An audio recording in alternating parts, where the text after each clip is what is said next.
Mic check. 1 2 1 2. Check check check check check. 1 2 1 2. Mic check. 1 2 2 2. Check. Mic test. 1 2 2. Check. 1 2 1 2. Check.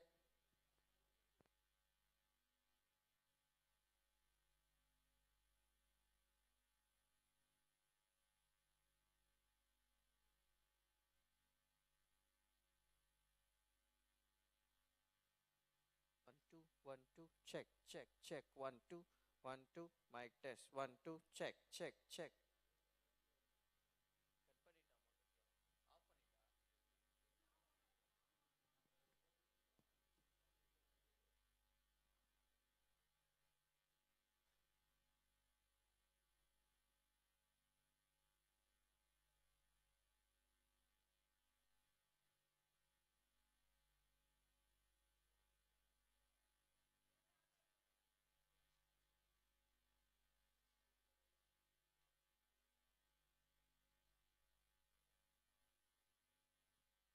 Check check check. 1 2 1 2. Check check check. Mic test. 1 2 1 2. Check check check. 1 2.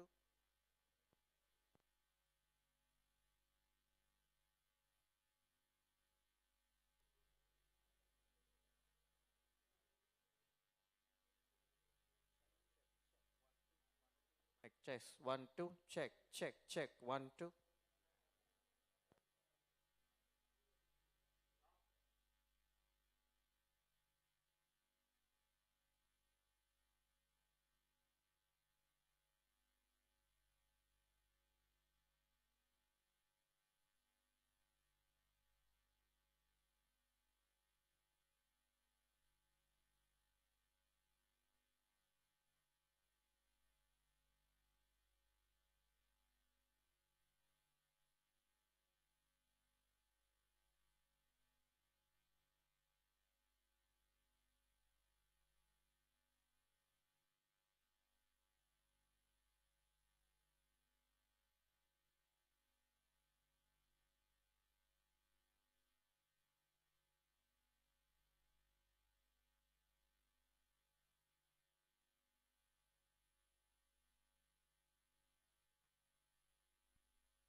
A good farmer knows which land to invest in.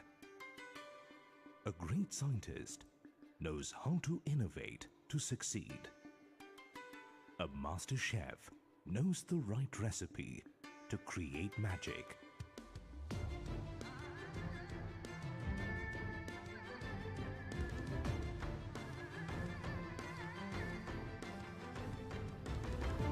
This is where you invest to grow.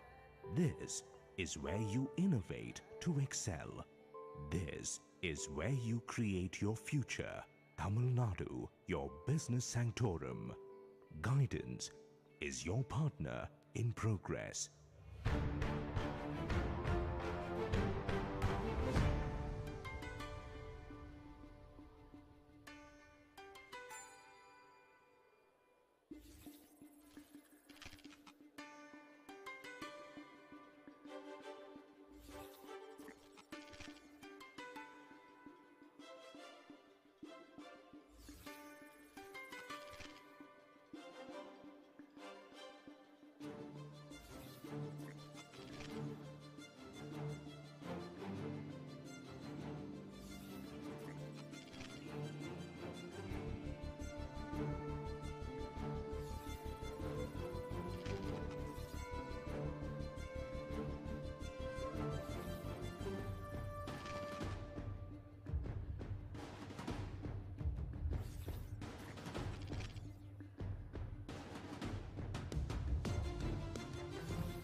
Hey Ram, I'm going to visit my factory site today. Why don't you come along?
I cannot hear you.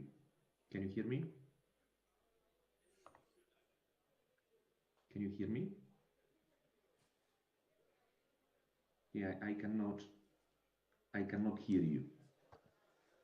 Good morning, everyone. May we have your attention, please? We'll begin in a few minutes, so please be seated and make yourselves comfortable.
I request everyone to be seated.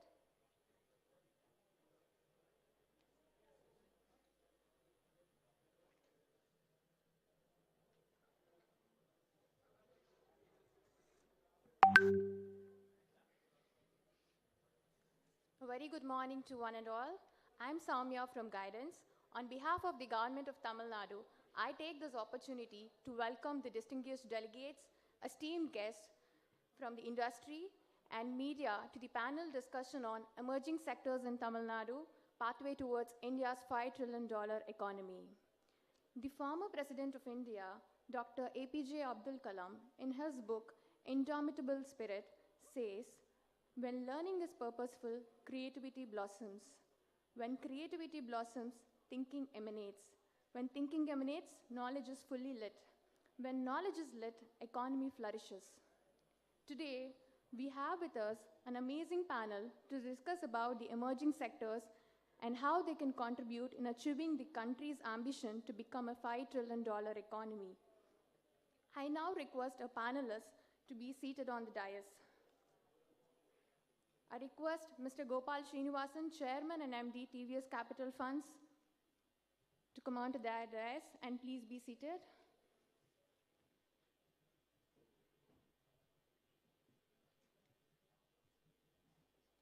I request Mr. Josh Folger, Country Head and MD, Foxconn International Holding India, to the dais.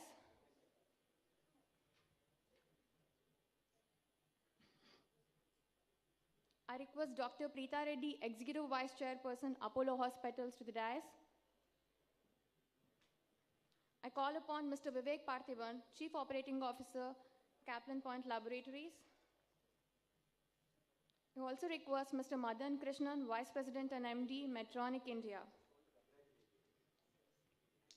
We also have Mr. Francisco Betti online from World Economic Forum. He is the head of Shaping the Future of Advanced Manufacturing and Production Initiative at World Economic Forum. Welcome, Mr. Betti.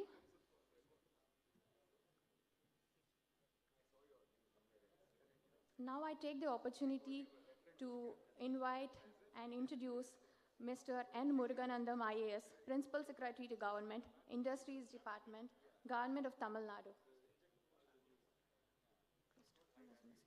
I'm sorry.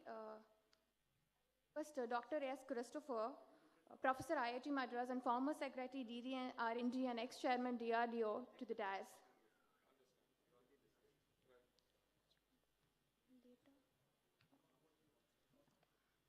I also request the moderator for the session, Mr. Rajiv Dubey, Editor, Business Today and Managing Director, Business TV Today Network.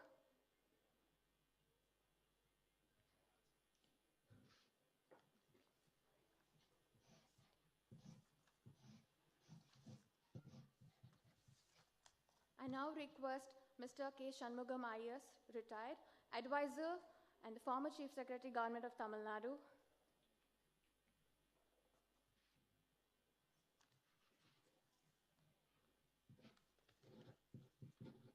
Thank you everyone for your time. It's a great honor for me to introduce and welcome Mr. N. Muruganandam IAS, Principal Secretary to Government, Industries Department, Government of Tamil Nadu, to give his opening remarks on this very relevant topic. Mr. N. Muruganandam IAS is a 1991 batch IAS officer, MBA from IIM Ahmedabad, an engineering graduate from College of Engineering, Anna University. In a stellar career spanning over 25 years, he has held the positions of Collector, Coimbatore, Karur, and Chennai. He has worked in Government of India as Joint Secretary for the Ports and Rural Development Departments. He was also the Project Director of World Bank-funded Poverty Alleviation Program, Puduvalvu. He was the Principal Resident Commissioner of the Tamil Nadu House before joining this post. Presently, as Principal Secretary Industries, he is promoting investments, industries, and exports in Tamil Nadu and attracting FDI into the state. We welcome you, sir.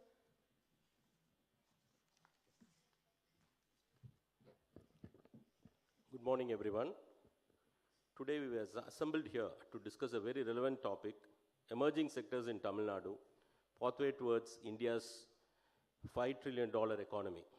At the outset, I would like to welcome Thiru K. Shanmugam, Advisor to Government, who has consented to inaugurate this seminar. He is a very distinguished bureaucrat of the Tamil Nadu cadre.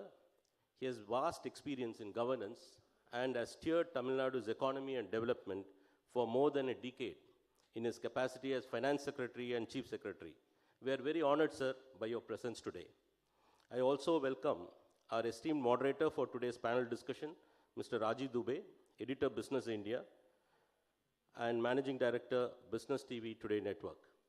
I am delighted to welcome all the distinguished panelists, participants from industries, media, and colleagues who have come for this program. Tamil Nadu is one of the most industrialized and urbanized states in the country. It has been traditionally very strong in many sectors like automobiles, textiles, leather, and engineering. But the future will be determined by our performance in emerging and sunrise sectors. Tamil Nadu has been attracting a lot of investments in sunrise sectors like ESDM, renewable energy component manufacturing, electric vehicles, EV cell, and battery manufacturing. But there are other sectors where there's a lot of scope for improvement, such as aerospace and defense, pharmaceuticals, petrochemicals, technical textiles, etc. The new industrial policy 2021, which will be unveiled by the Honorable Chief Minister today, has given a big thrust to the emerging sectors. I am sure this policy will be a game changer for our state. The government is focusing on improving industrial infrastructure and reducing the cost of doing business by developing dedicated industrial parks. Some of the specialized parks which are being developed are the electric vehicle park in Manalur, bulk drugs park again in Manalur, medical devices park in Oragadam and Chengalpet, mega textile parks in Dharmapuri and Virudhunagar, and aerospace and defense park in Sri Perumbudur and Sulu. These dedicated parks will have all the common infrastructure, including testing facilities, effluent treatment plants, etc. The panelists in today's discussion are well-respected thought leaders from these emerging sectors and are renowned for their vision and leadership. I look forward to a very insightful discussion. Once again, I want to welcome all the participants and the panelists for this event. Thank you very much.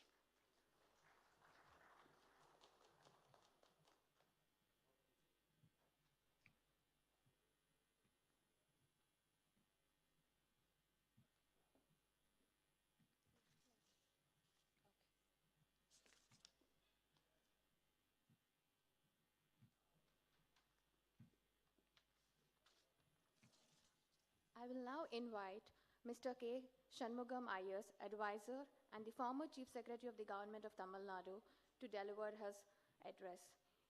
He is a 1985 batch IAS officer and the former Chief Secretary of the Government of Tamil Nadu. He was the Finance Secretary of the state for over 9 years. In that capacity, he has played a vital role in attracting several significant domestic and foreign investments into the state. He has also held several senior positions, which include Director of Rural Development and Principal Secretary, Corporation, Food and Consumer Protection.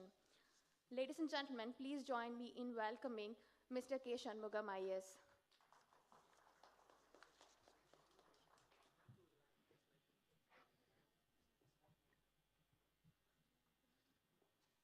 I think before that we will spend few minutes for lighting the Kutuvilaku, which we forgot. Irka?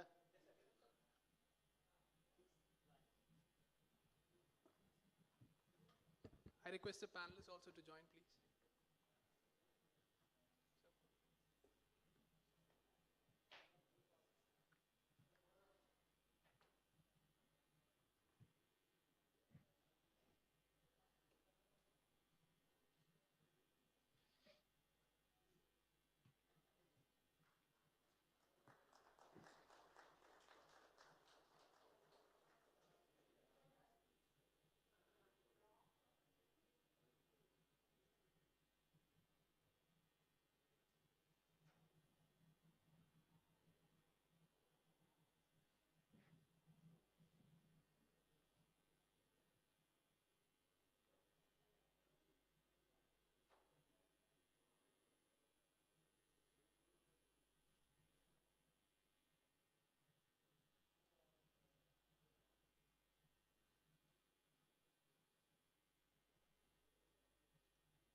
Greetings to all of you.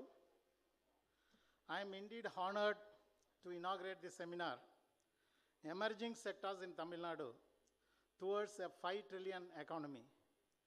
In fact, I have been asking Industry Secretary to organize a kind of an international seminar more focused on the specific sector, like defense manufacturing, aerospace, like that, so that we will be more focused. But I'm sure that this will be a first step. I'm also very thankful to the eminent panelists and the distinguished guests who have joined us for this seminar. Tamil Nadu is one of the best performing states in the country and also one of the most industrialist states. We are the second largest contributor to the country's GDP and has the largest number of factories and industrial workers in India. The state is also a leader in various human development indicators. It has been winning accolades in various independent surveys and studies on various parameters like good governance, investment potential, infrastructure, health and education.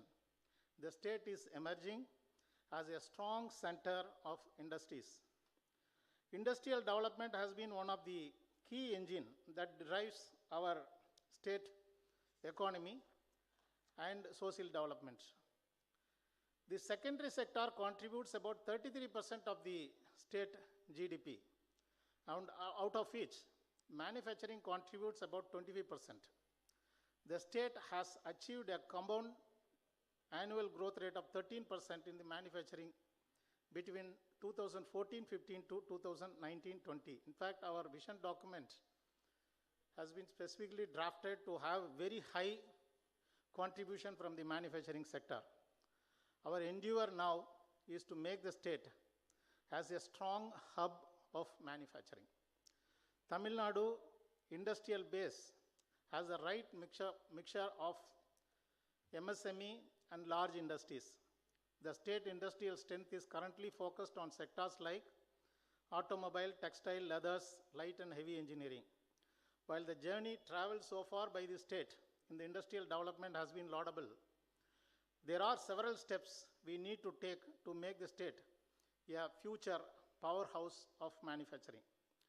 Tamil Nadu has a large population of educated youth who needs to be employed in jobs that suits their education and aspiration. This would require not only rapid industrial growth, but also providing them with appropriate skill that would match the demand and make them employable. This calls for a targeted and massive intervention in the field of skill development. Tamil Nadu is the only state to set up apex skill centers on 5 critical sectors to create the required skill development infrastructure. We spend every year more than 150 crores for skill development. The second challenge is to make the transition from conventional sectors of expertise to being the destination of a choice for the industries of future economy, that is emerging sector of sunrise sectors like what Muruganandam was pointing out. It is the vision of this government to focus on a few specific sunrise sectors, which would include aerospace, defense sector, agro and food processing industries, energy, electronics, medical devices, pharmaceutical and technical textiles. Our panelists are mostly covering this. They are all experts in these sectors. The last 2 years, the government has unveiled several visionary policies to fulfill this vision, which includes Tamil Nadu Startup and Innovation Policy 2018-23, Blockchain Policy 2020, Electrical Vehicle Policy 2019, Tamil Nadu Electronics and Hardware Manufacturing Policy 2020. These policies offers financial incentives and facilitation to attract investment and nurture new ventures in this respective sector. In fact, Tamil Nadu is one of the first state to switch over to a new kind of incentive package after GST was introduced. As a culmination of these steps today, Honorable Chief Minister will unveil Tamil Nadu Industrial Policy 2021 with a special package of incentives for sunrise sector. The focus of this new policy will be to achieve an annual growth of 15% in manufacturing the next 5 years and to increase the contribution of manufacturing sector to 30% of state GDP. We also will strive to create 2 million jobs by 2025. In my opinion, Tamil Nadu is a state which is well placed to tap the potential offered by emerging sectors. The state has excellent infrastructure and one of the best human resources available anywhere in Asia. We also have conducive government policies, which I have already mentioned. Government is focused on implementing targeted schemes, an example being the development of Tamil Nadu Defense Industrial Corridor with the 5 nodes in Chennai, Hosur, Salem, Trichy, and Coimbatore, and Chennai-Bangalore Industrial Corridor, Chennai-Thoothukudi Industrial Corridor will offer more investment opportunities. The state is also proposing to develop sector-specific parks like food parks, electronic vehicle parks to promote sunrise sectors. Tamil Nadu is endowed with a variety of agroclimatic zones, which provides ample opportunity of converting the state into agro-processing and agro-export hub. Today, we have an eminent panelist, and I am sure that we will get a lot of new ideas from them on the way forward. And I assure you that the government will work wholeheartedly on your ideas to achieve our goals. I once again thank you for participating in this seminar by sparing your valuable time. Thank you very much.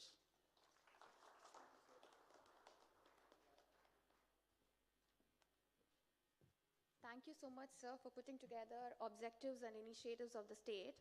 Now it gives me immense pleasure to introduce Mr. Rajiv Dubey, the moderator for today's panel discussion. Mr. Rajiv is the editor, Business Today, and managing editor, Business TV Today Network. He is a law graduate from the Faculty of Law, University of Delhi. Previously, he has worked with the Economic Times, Business Today, the Financial Express, and BWI Business World. He was awarded the Shriram Awards for Excellence in Financial Journalism and Ramnath Goenka Award for Excellence in Business Journalism. Ladies and gentlemen, please join me in welcoming Mr. Rajiv Dubey. Over to you, Rajiv.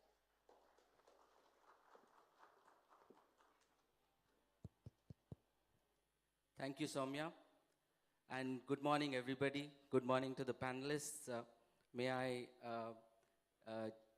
reintroduce the panelists on the dais just now for this panel discussion. We have Dr. Preetha Reddy. She is the Executive Vice Chairperson of Apollo Hospitals. Welcome, Dr. Reddy. Dr. S. Christopher is the Professor of IITM and former Secretary of Defense R&D and Chairman of DRDO. Welcome, Dr. Christopher. Mr. Gopal Srinivasan is the Chairman and Managing Director of TVS Capital Funds. Welcome, Mr. Srinivasan. Mr. Josh Folger is the Country Head and MD of Foxconn International Holding India. Welcome, Mr. Folger. Mr. Madan Krishnan, Vice President and MD of Indian Subcontinent, India Medtronic. Welcome. Mr. Vivek Parthiban is the COO of Capital Point Laboratories Limited. Welcome, Vivek. And joining us virtually is Mr. Francisco Betti, the Head of Shaping the Future of Advanced Manufacturing and Production at the World Economic Forum. Welcome, Mr. Betti. And of course, Mr. K. Shanmugam. Welcome.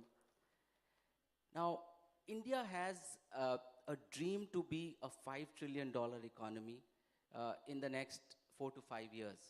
And that task just got harder this year because of the COVID.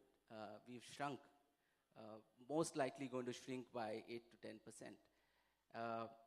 Now, if we have to, as a country, get to the $5 trillion mark in the next 4 to 5 years, some of the states, including some of the bigger states like Tamil Nadu, will have to play a very, very crucial role for us to get to that. And TN has been actually at 250 billion. It is well placed to catapult not just the state, but also the country towards perhaps a $1 trillion economy within the state. And then if 4 or 5 such states come together, we would have Every a home $5 reflects trillion the story of the economy people without living doubt. there.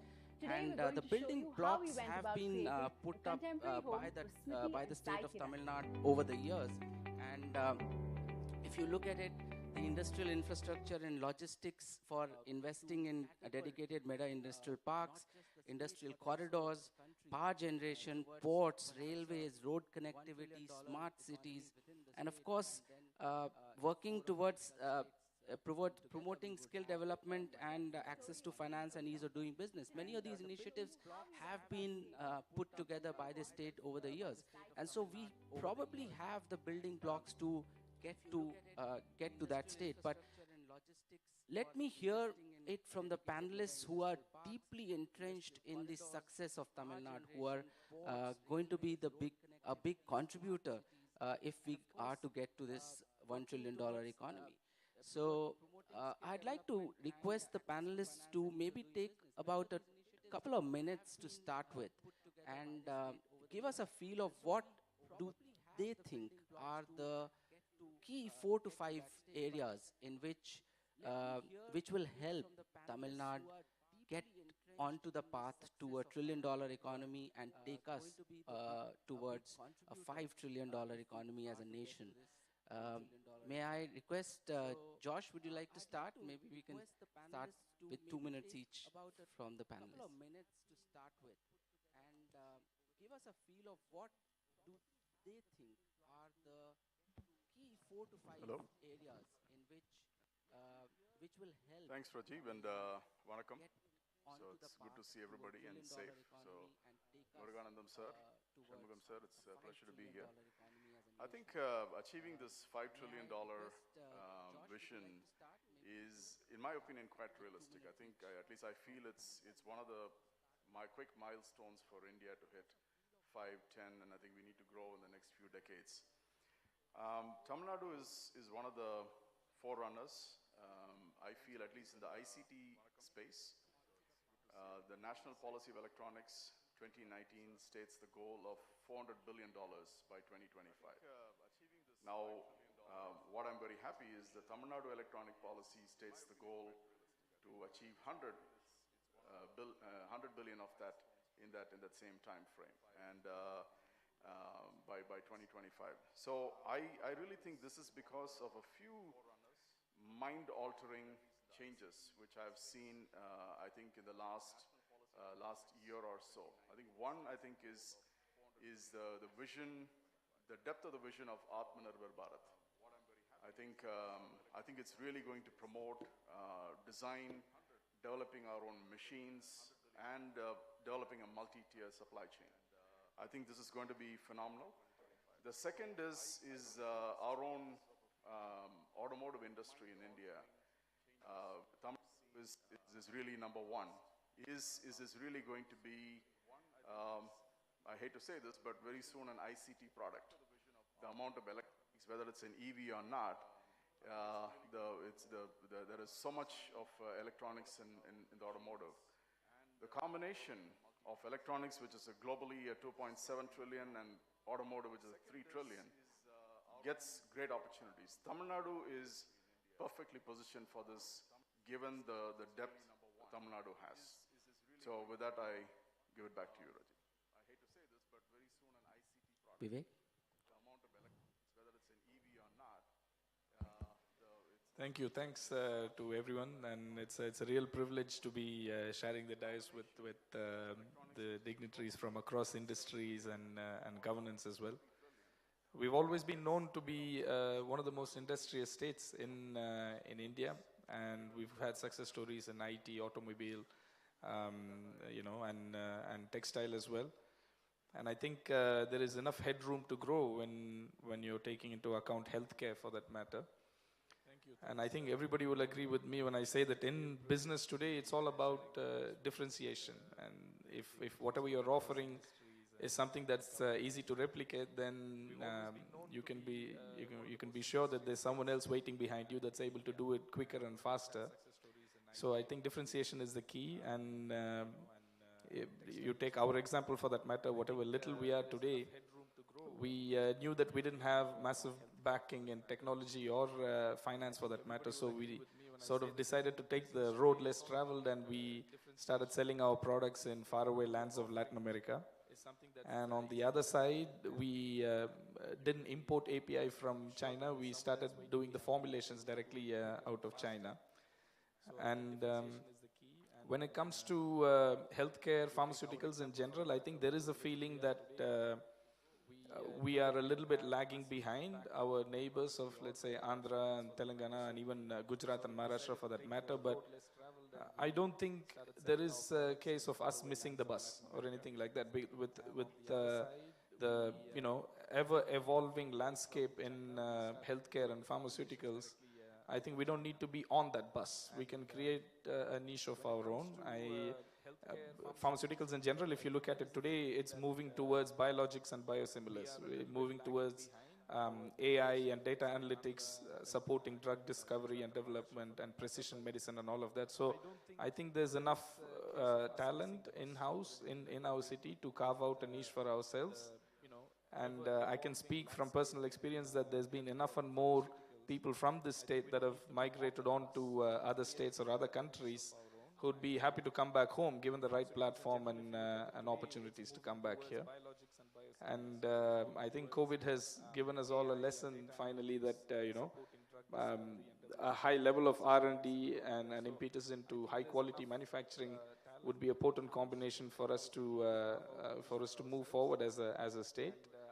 And finally, I would say that the state has always been very supportive of entrepreneurs. Like the people sitting on stage itself is a classic example that the state has always been supportive of entrepreneurship and creating jobs. And Dad always says that make money with respect, and this state has always respected people that made money with respect. So I'm wishing and hoping that that continues long into the future. Thank you so much. I would say that Mr. Srinivasan.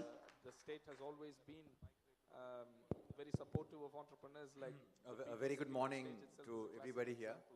I think the number $1 trillion is your catchphrase for the day. So $1 trillion from 5 big states. Dad always says that there's another $1 trillion piece I want to talk about, and that is the digital economy. Today, the digital economy in India is about 8 to 9%, I think 8.5% in yesterday's newspaper. And it's projected by Mr. Amitabh Kant to become, in 5 years, 20% of the Indian economy. So 20% of 5 trillion is a trillion.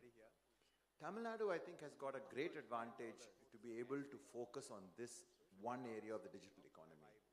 With its vast education system, its long history in IT services, and with its iconic academic industry connections, which is symbolized by Asia, maybe, I don't know, but India's largest research park in IIT Madras, which is a spectacular monument to innovation and collaboration. We are in a very, very strong place.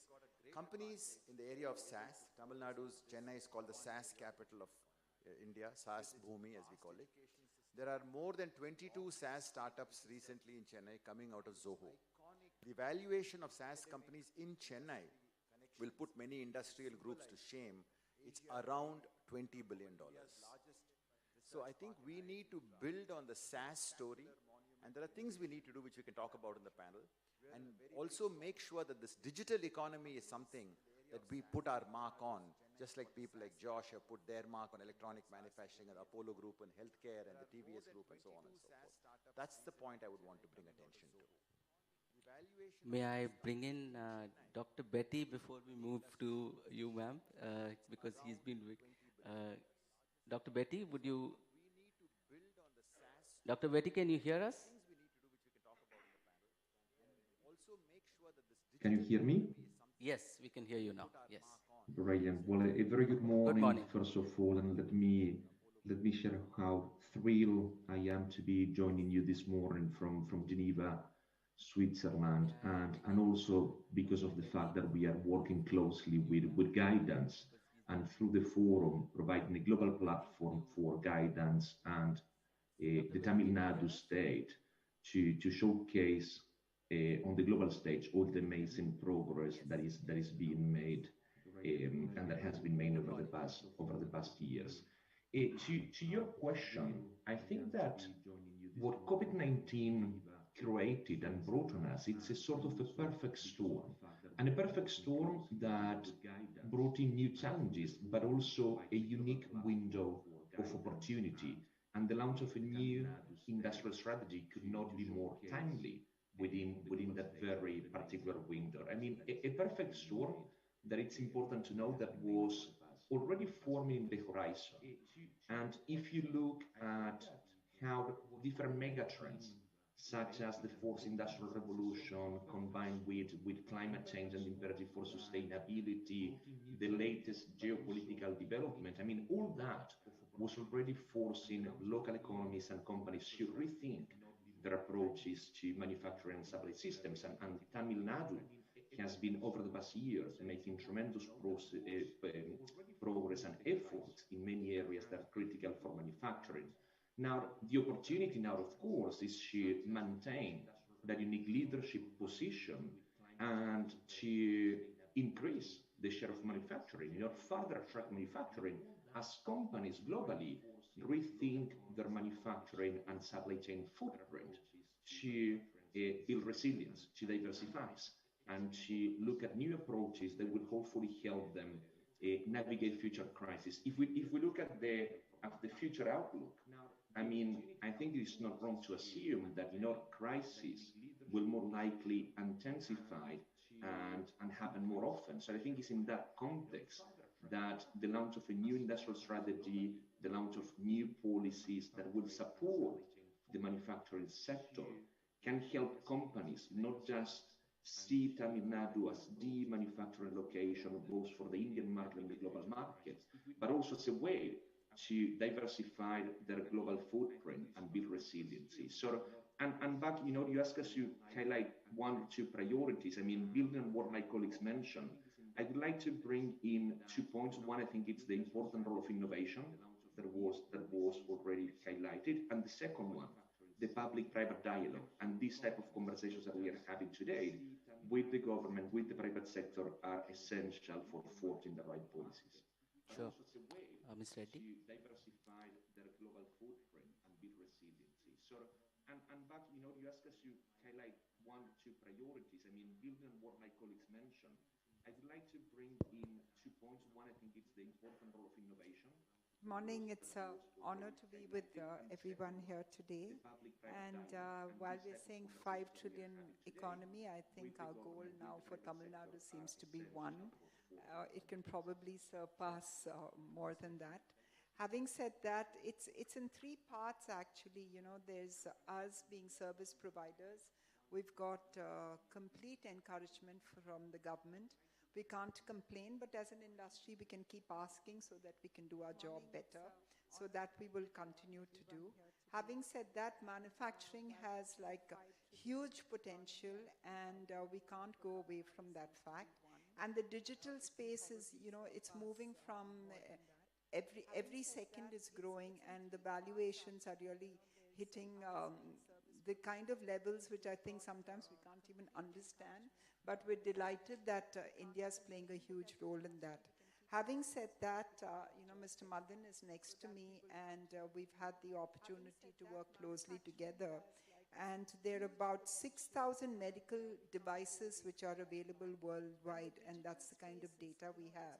But barely 1/6 of them are made in India. So to me, it's a huge opportunity. While, we may be disappointed with numbers, but we should see it as an opportunity going forward. We have one of the best investor confidence levels right now in Tamil Nadu. We need to see how we can use that to really build this industry. 75 to 80% import dependency on medical devices. So I think there's a lot we can do there. The Prime Minister's announcement on how healthcare has to reach every Indian opens up the space both for services, for digitization, and for manufacturing. So I think there's a huge scope. And apart from that, it's going to provide jobs. It's going to provide a minimum of 1 million jobs year on year for Indians if we get it right and if we do it right. And one piece, I think, while we're talking about manufacturing, skilling is very important. If we want to provide jobs, we have to create infrastructure for skilling. While the state has done it very well, I think there's a lot more which can be done, and the archaic norms which are there for every aspect of skilling and education might need to be changed, and we have to look at it. And having said that, I think the potential is huge. We should not allow ourselves to miss the bus. We need to hit those targets, and to do that, we need to think a bit forward. We need to think differently. And I think with the kind of support, I must acknowledge the role played by our advisor to the government, and of course, Mr. Murgan, and then all, our both stalwarts in the IAS field. They've done so much for industry, and I'm hoping that that momentum will continue in the future. Thank you. Mr. Krishnan. To hit those targets, and to do that, we need to think a bit forward. We need to think differently. And Vanakkam. So I think the progress that Tamil Nadu has done over the last decades is impressive, being the second largest economy in the country. The 1 trillion journey, this meeting itself is also a testament to the ambition and the desire to commit oneself to it. When I look at it, I think the human capital is the asset that was earlier spoken. A lot of it is capability and the human capital that we have. We start there. And always let's leverage the core capability or the core competency, which is our good human capital, added to how can we adopt technology even better. Every country in the world, it's kind of a race because everyone wants to attract investment. And how we can differentiate using the human capital is to look at segments. Start, like Preetaji also mentioned, we have a unique position in healthcare. Chennai cluster and Tamil Nadu is a respected cluster, thanks to Apollo and to the other organizations here. But even now, there's a lot of morbidity in the country, not just in Tamil Nadu, all over the country. Technology can be a big factor that allows you to leapfrog in the care continuum. Korea, I worked for 3 years in Korea. There, the adoption of, let's say, minimally invasive therapies or surgery is 90-95%. So technology adoption can be better, not just in medical devices, across segments. And I would also say that the marketing aspect, the state, how do we market to the CEOs, the global CEOs, to the global boards? That's also an area where industry and the government can work together. Identifying key stakeholders of the top companies in the world, the top Fortune 50 companies, and to see what are the organizations where we can provide home, where we can provide, create jobs from those companies, a value add for the companies. So the big takeaway message I want to leave here is that how do we play a bigger job in the global value chain? Because the India market is still very small, especially for health. Medical devices, we'll talk more about it in the question sessions also. But how do we aspire to play a much bigger role in the global value chain? And we have all the recipes for success, and I think we can certainly market in a more effective, even more ambitious way, I believe. Thank you. Okay, I'll come to Mr. Shanmugam, yes, because everybody would like to hear you. Mr. Christopher, maybe have your comments first, and then we go to Mr. Shanmugam. Thank you. As you know that Tamil Nadu is the second largest economy in terms of in the global value contributing through manufacturing. And having said that, we will be continue to expected to generate and contribute for the 5 trillion also. I'll come to Mr. One of the sector, going by the mantra that make in India, make for the world, that aerospace tightly fits into that. And the case of aerospace, we know very well that Boeing or Airbus, or for that matter, Gulfstream and so many other companies, they all have universally the vendors from all over the world.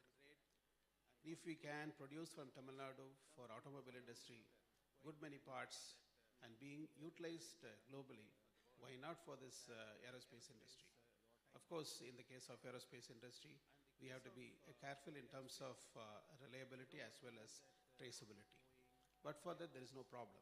Likewise, in the case of military, we again have got demanding requirements but high margin, but a low volume, where the sheer low volume makes most of the industries to become global.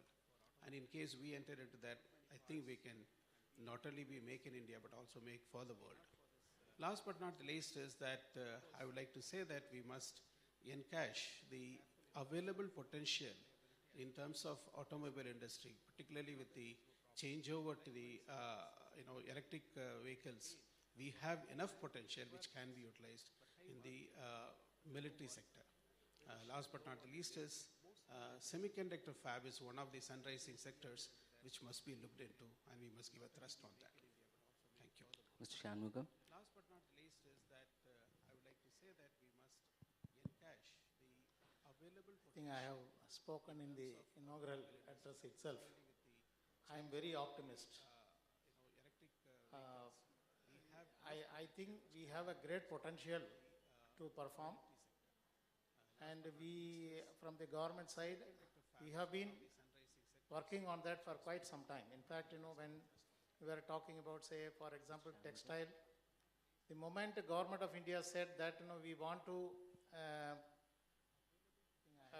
capture the industries which is shifting from China, we said we offer. Land is available in 2 places we offered, and we want to focus on a technical textile.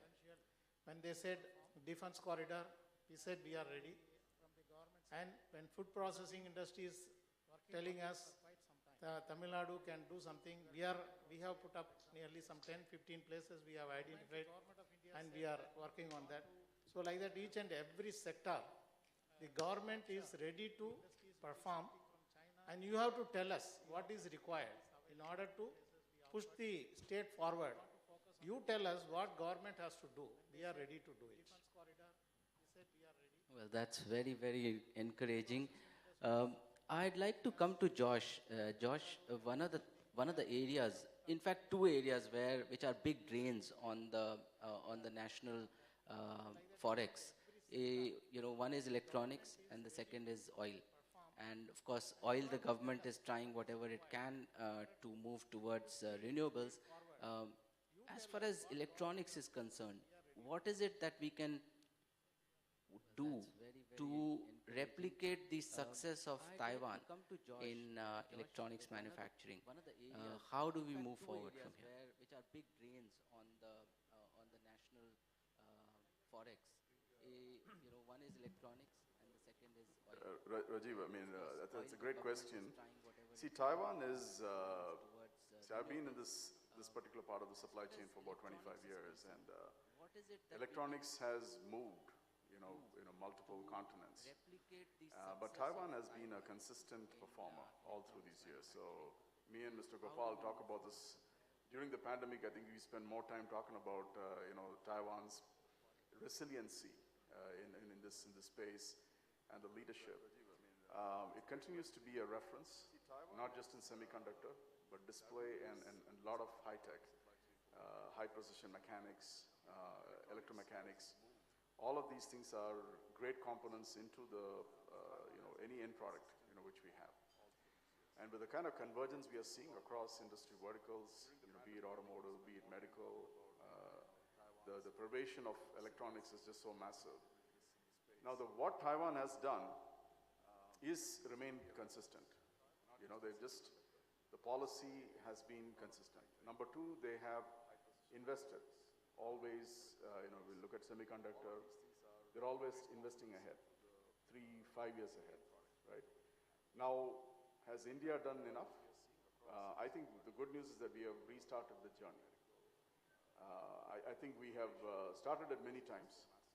I think 80s, I think we made an attempt, with the TVs. In the late 90s, we made another start. In mid 2000s, we had another start. At least I was part of this Nokia exercise at the time. But I feel that now the consistency with which India is approaching is what makes me optimistic. And I'm completely with Mr. Shanmugam sir about being optimistic in this area, because 2015, when Make in India was launched, the government came and asked us, So I had the privilege of crafting the face manufacturing program for mobiles, which has now been replicated for other sort of ICT verticals. And last year, we did the PLI scheme. And the great news is that the progressive states like Tamil Nadu have stepped into filling the gaps in these policies, supporting EMC2 policy, allowing investors to come in here. So I think all of these things are key. One challenge I think we have to do, we have to find a way to overcome, is how to execute this capital. Getting FDI is great, but you have to be able to execute it efficiently. And that can be done in Tamil Nadu. It's not just approvals, but it's also the talent, the kind of local talent which is needed to really execute it, to really make it productive, so that we are delivering the goods. So I think we are on the right track. Okay, Mr. Betty, if I may bring you in here, how do we drive Industry 4.0 and learn from other economies? What is it that you could tell us about Tamil Nadu, specifically India, and lessons from the world economies? What are the best lessons that we could bring in to Tamil Nadu and India? Okay. Absolutely, and let me start by mentioning that what we're observing is that Industry 4.0, which has, of course, a huge potential to transform manufacturing and value chains end to end, it has two main ingredients. I mean, the first one is technology, the second one is people. And on the technology front, what we have seen this most successful is companies and economies taking a very practical approach. And what I mean by a very practical approach is looking at how to leverage Industry 4.0 technologies, which are the combination of 3D printing, AI, industrial IoT, not as standalone solutions, but in combination to address very specific production or business problems. And for that, I believe that it's essential to take a very sectoral approach, because the production challenges, or the challenges that we need to overcome to scale up production and drive a productivity revolution, change from sector to sector. But again, it's moving away from looking at technologies as standalones and individual components, and taking a comprehensive approach and a solutions-driven approach to the practical adoption of new solutions that will most likely lead to the development of very unique type of use cases, very unique type of applications that are going to be addressing the specific needs of each geography and each sector within those geographies. And then back to the second component, which is people. I think that massive efforts are and will be required going forward when it comes to upskilling and reskilling. I mean, if you look at the current Industry 4.0 context now, we already have a skills gaps. So on the one hand, we have globally a large workforce that is currently looking for employment, but on the other hand, we are not finding the right talents that will help us drive the Industry 4.0 revolution. And therefore, what is needed is for the private sector, the public sector, working in close collaboration with the academia to develop new ways of training and retraining, to first of all identify what the skills needs are, but also find new ways to provide and enable continuous on-the-job training. And maybe to conclude, I think that what is exciting about Industry 4.0, and again will depend on each sector how far we can go, but is that it provides the ability not just to transform production lines and drive productivity, but to enable new business models. And it bridges back with the concept of the digital economy that one of the panelists mentioned before, is the ability to top up product with services, to provide new services. All that is enabled by Industry 4.0, and we are seeing a lot happening and emerging from the manufacturing space that can drive economic growth or boost economic growth. Right. Staying with manufacturing, Dr. Christopher, we know that Government of India is going to be procuring defense equipment worth almost 4 lakh crore in the coming years, and government has specifically banned many imports of defense equipment. So, given this opportunity, given this enormous opportunity, how is it that Tamil Nadu can place itself as a destination for defense manufacturing.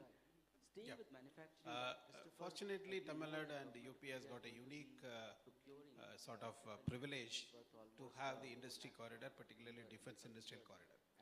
There is a forum by which that we can demand and request MOD to give more privileges, whatever they have given in terms of some weightage or advantage for the offset obligations are okay, but we can also go back and ask in a very specific way that certain privilege to be given.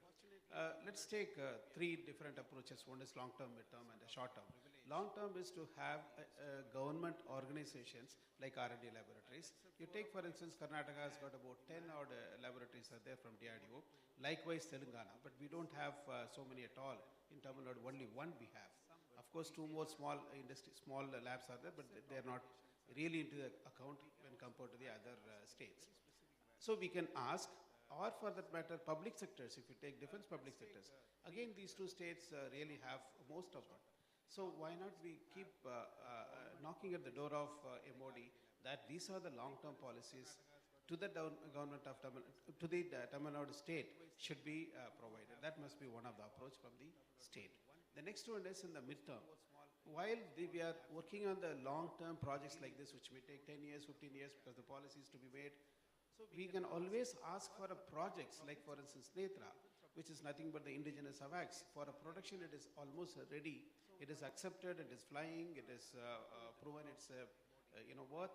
Now it has to be manufactured. So group of industries can join together from Tamil Nadu, should go.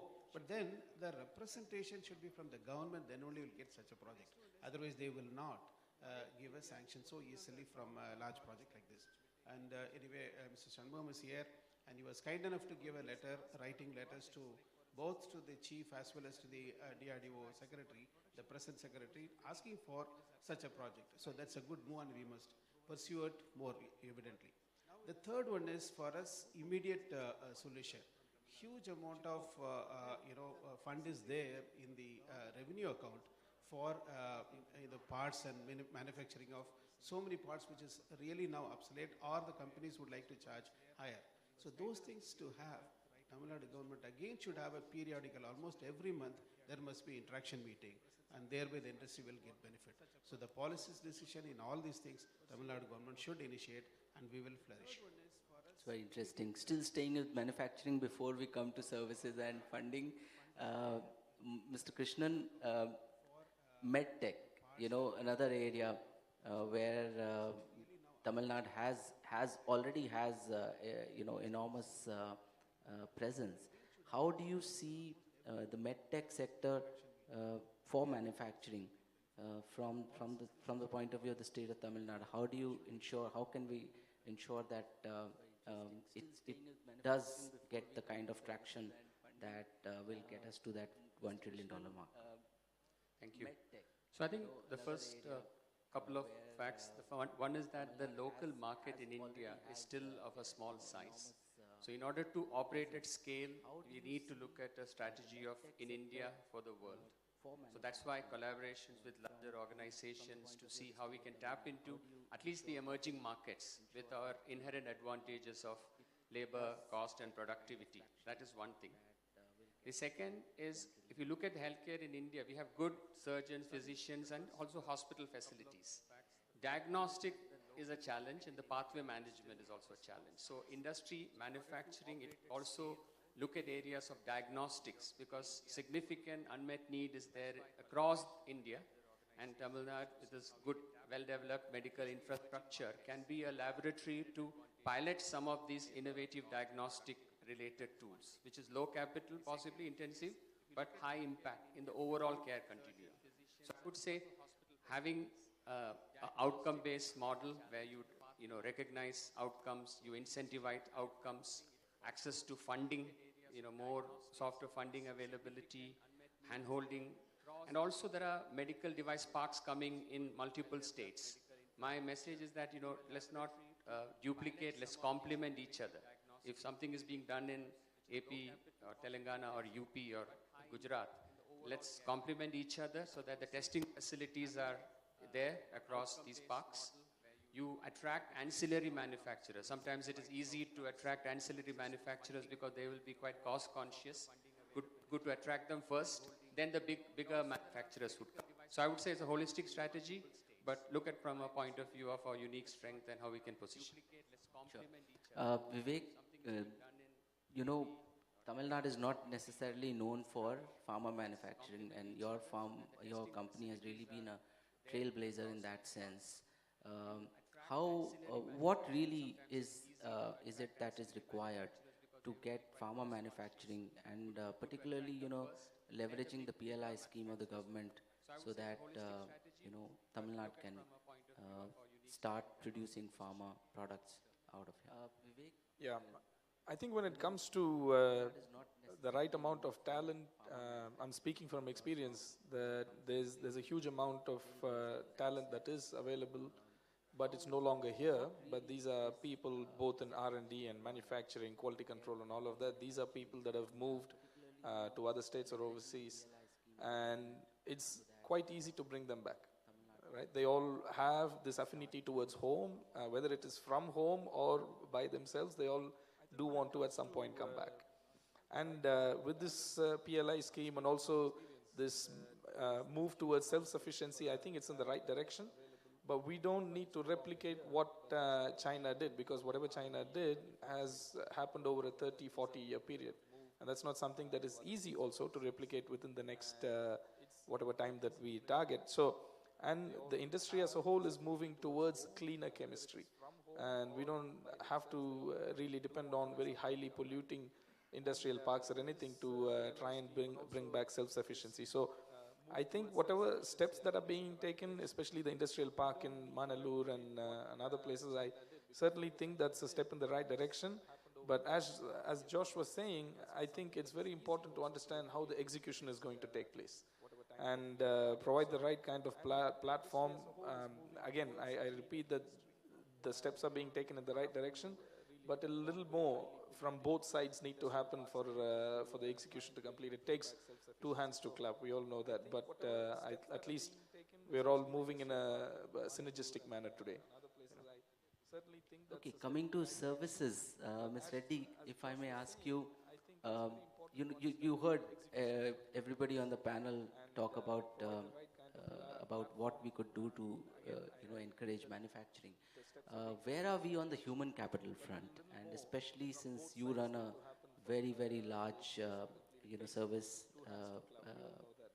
portfolio, how do we ensure that the services sector, especially human capital, what are the platforms that can be built to ensure that human capital is available not just for services sector, but also for the manufacturing sector in the state?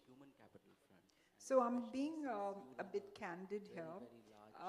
We're using the archaic legacy norms which the British handed us in terms of the education and skilling.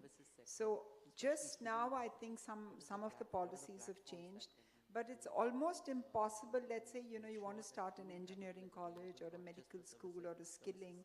The amount of licenses, the certifications, the land requirement, the infrastructure requirement, the timings, it makes it almost impossible for us to turn around and skill so many people. And if you take the healthcare sector, we actually need to double the number of doctors, triple the number of nurses, and have 5 times the number of allied healthcare professionals. We just don't have the infrastructure to do it, because the investment into a good, high-quality medical teaching institution is about 400 to 500 crores. And then you don't really recover it, so it becomes CSR budgets, which is fine. But but if we want to upscale, it's almost impossible. So then there's a scarcity mentality. The same thing is happening with multiple other sectors. So can we change the way we think? And then on the other side, we have fantastic institute, an industry like Byju's. Look what they have done. But then that again is digital. So can we really have a mid-path to skill people, to equip them to be able to get into manufacturing, any of the technologies required in healthcare, in services, other service industries. So I think we need to think a bit differently. We need to change the norms. And I'm not saying it's not happening, but I don't think it's happening at a pace where it's required to meet the kind of needs. And also, we can actually skill for the rest of the world. Everybody knows that wherever you go in the world, there are Indian nurses and Indian doctors. And that's happening with healthcare. Engineers, I mean, the best engineers or the best teachers at MIT or Harvard or engineering schools are coming from India. So I don't know if we're training and if we're churning out enough to really meet the economic aspirations which we really want to do. So I see a challenge and a gap there. Mr. Srinivasan, funding and financing, and of course also you mentioned SAS. SAS has happened by itself in the state of Tamil Nadu, and what is it that the state can do, for instance, to encourage the greater adoption and of greater expanse of the SAS funding, SAS initiatives that is already panning out across the state. Thank you, Rajiv. Let me just build upon what all my colleagues have said. We started off with government initiative from Dr. Christopher. We talked about build for the world. We talked about skills.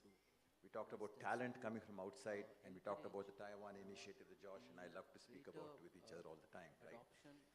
If I take about this digital economy, which is where Tamil Nadu must have a $200 billion digital economy, and it is most likely to happen in the state because there is talent. Most of it will happen because of private initiative and private capital. So it's not a state-sponsored thing. But that having been said, I think there are three things we should look at. First is, I think we have to understand that scale requires failure. We go on the basis of tappu nadakka kodade, nalladhu nadakkalena kuda tappu nadakkodadu. That mindset is very embedded in the Tamil entrepreneur. And therefore, I think acceptance that we can make some mistakes as a philosophical level, I think is very important if we want scale to happen, which is where our friends in Telangana revel in that actually. So let me take three areas where we should experiment and accept failure as a consequence. First is stop being shy about private universities. You need talent, you need private initiative in universities. After enormous churn, just to give 2 licenses for private universities, or 3 if I don't get the number right, when neighboring states have given 10, will create a tremendous amount of talent supply for the digital economy. The second is the point that Josh spoke about. We build industrial parks. So the short answer to everything is get SIPCOT to build an industrial park, which I think is fantastic.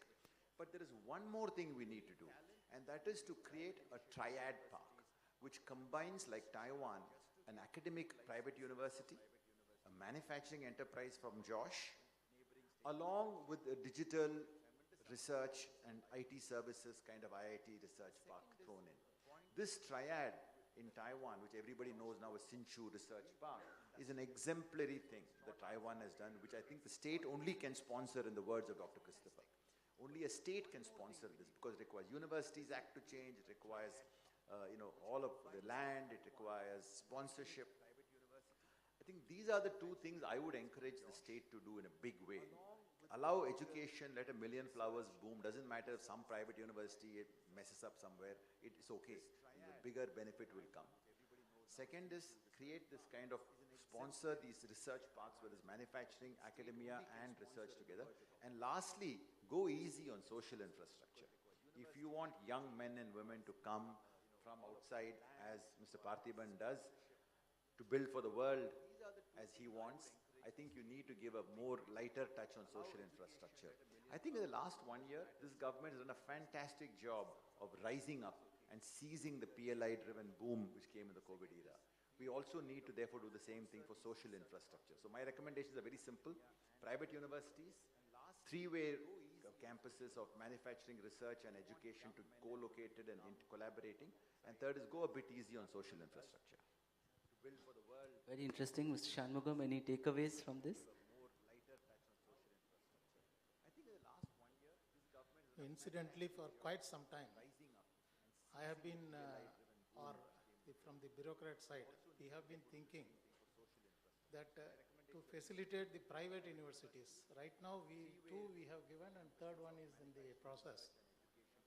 The land is a big constraint because our act says 100 contiguous acre is required.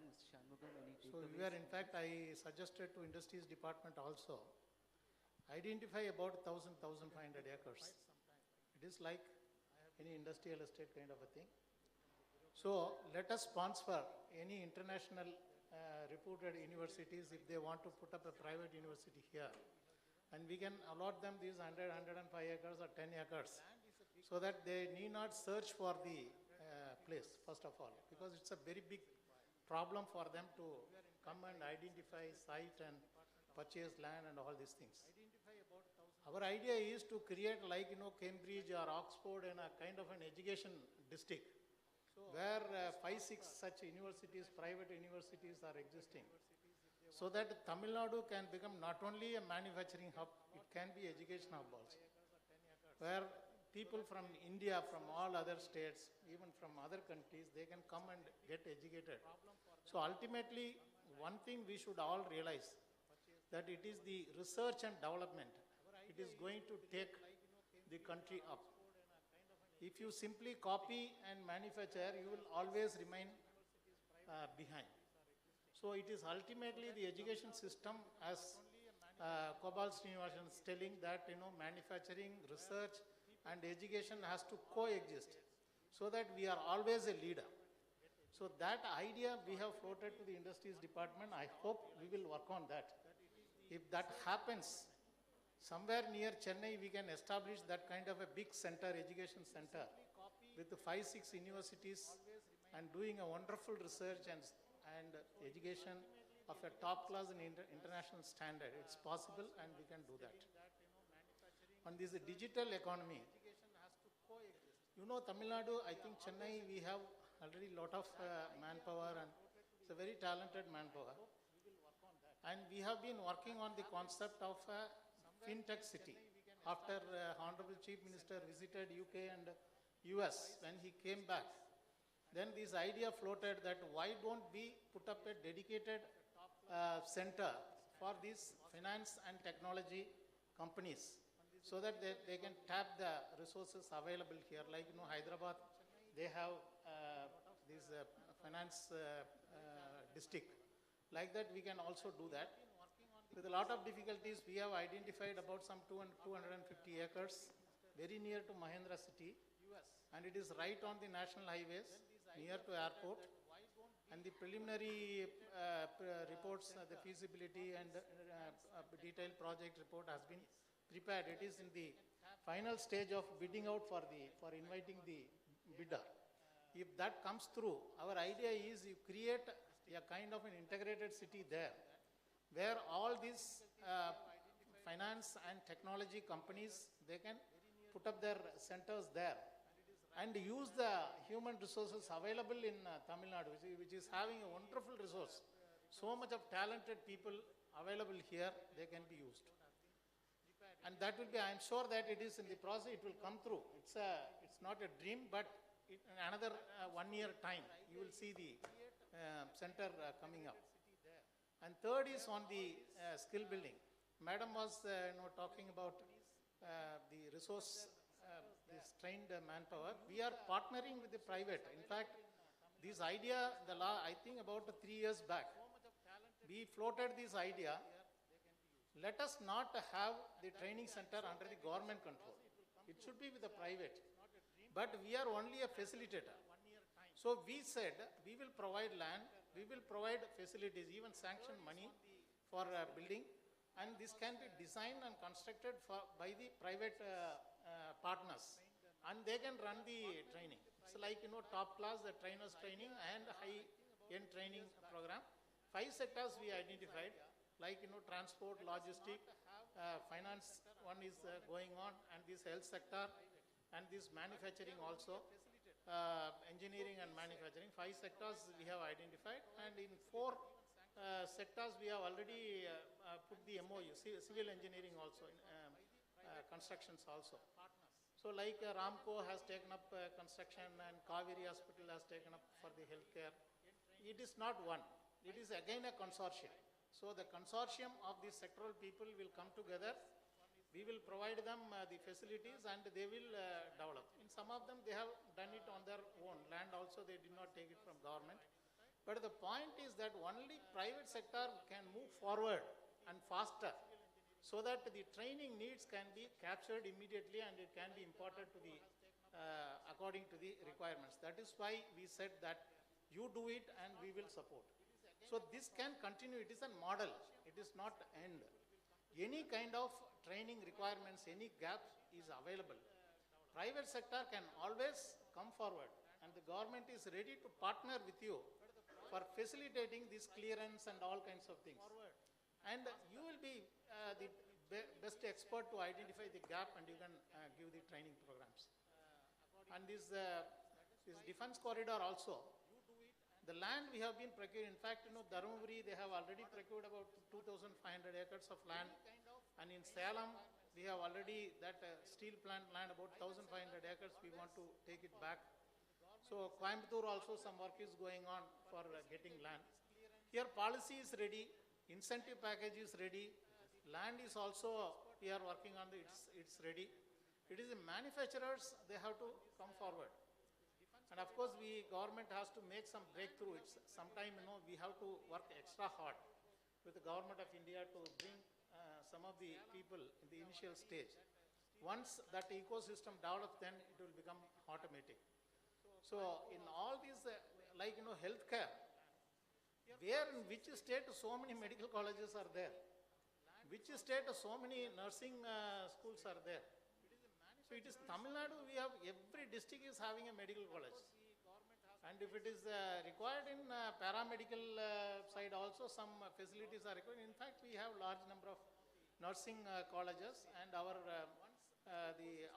output is much more than what we could absorb. And that is being absorbed in the private sector.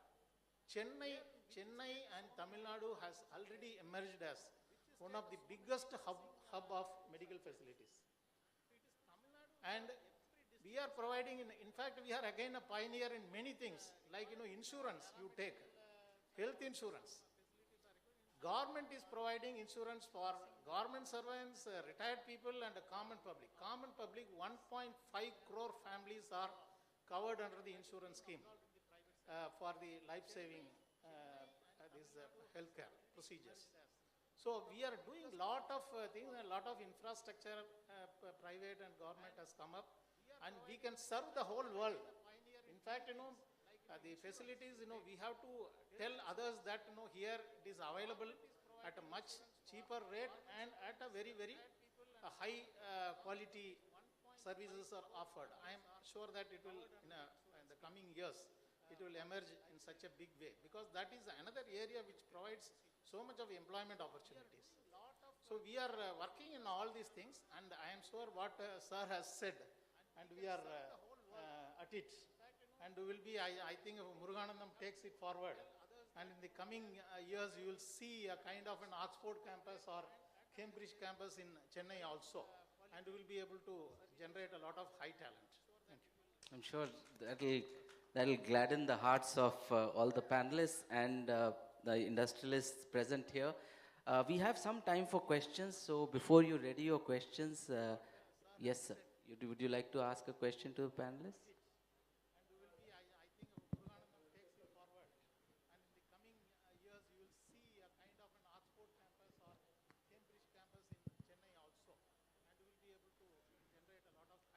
Vanakkam.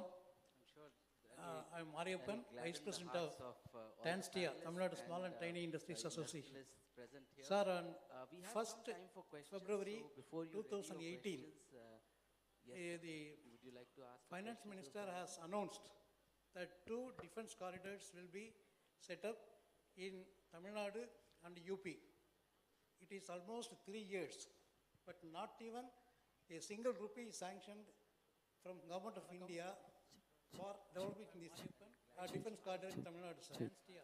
After the visit of UK and US, CM and our Chief Secretary, I met our Chief Secretary and represented, and immediately he has appointed Dr. Tamilmani.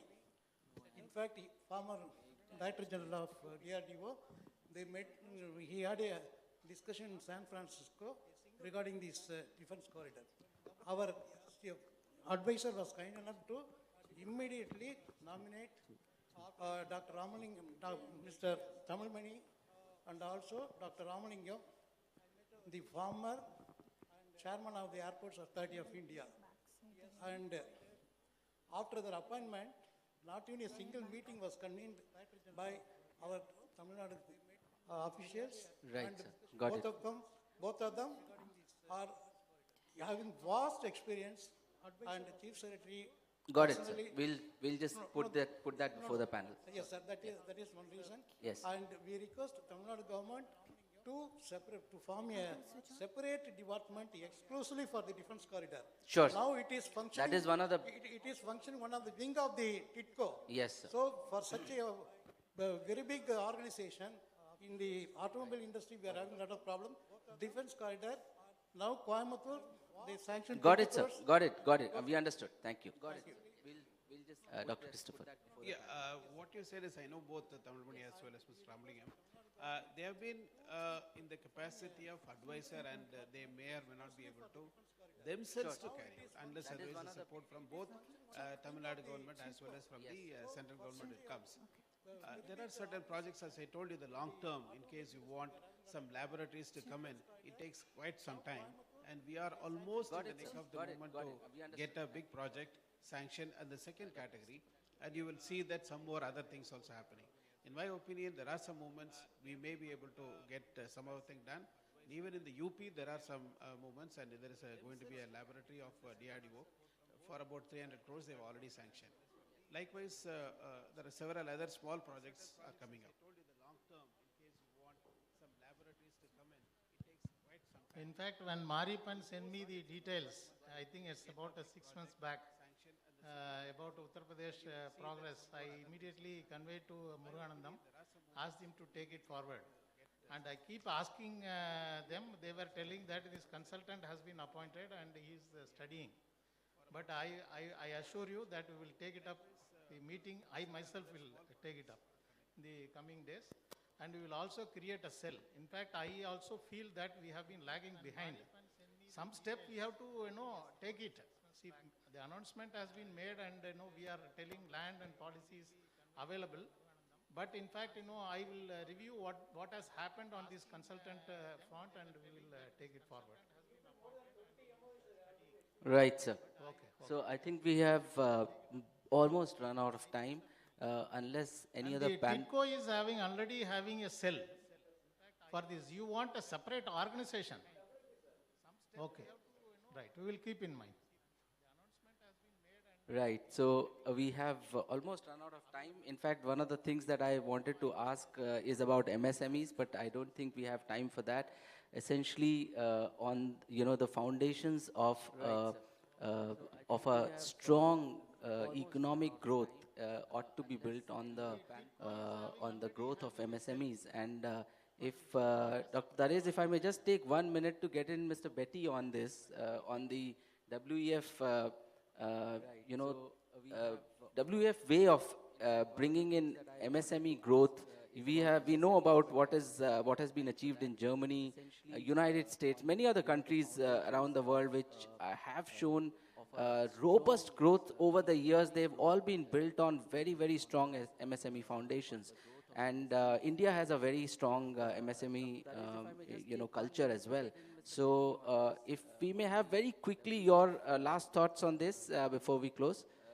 WF way of Maybe just quickly, I think that my reflection on SMEs is that those are probably the ones that will suffer the most if we are not able to bring the right support programs.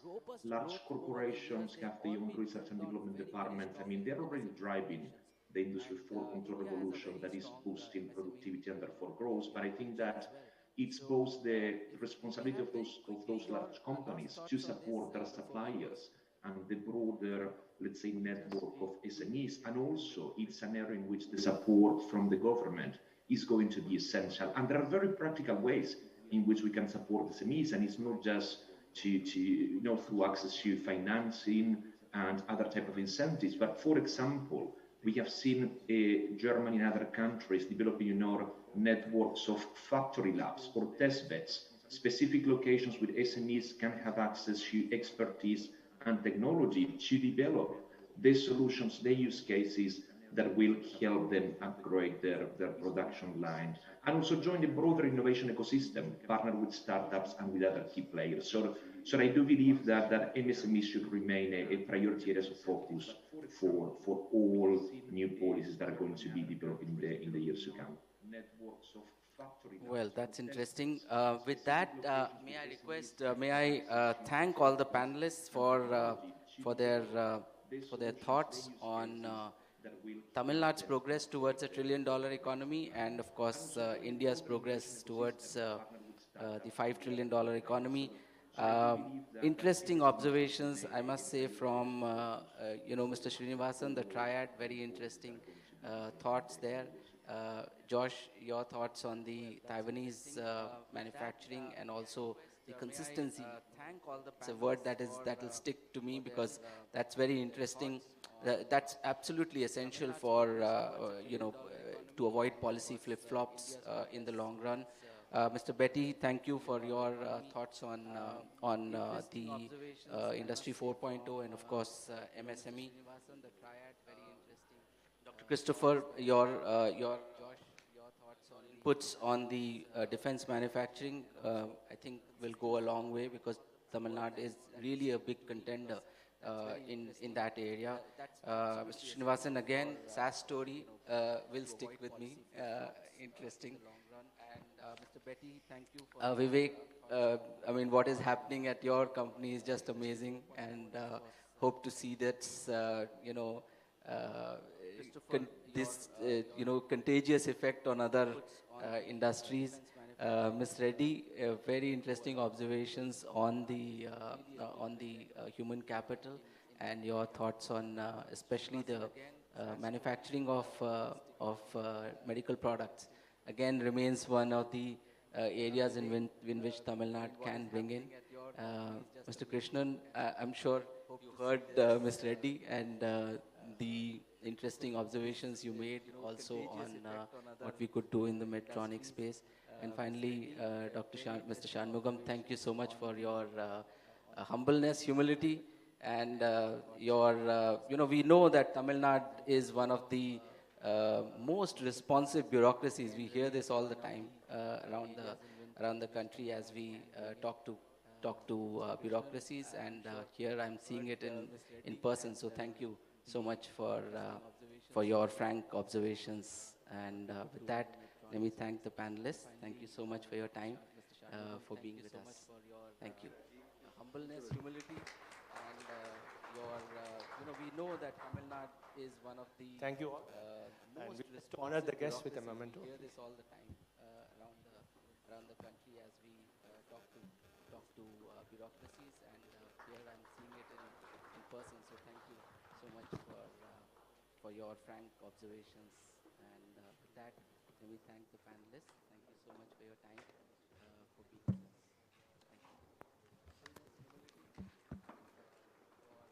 you. We know that Tamil Nadu is one of the thank you all. And we just honor the guests with a memento.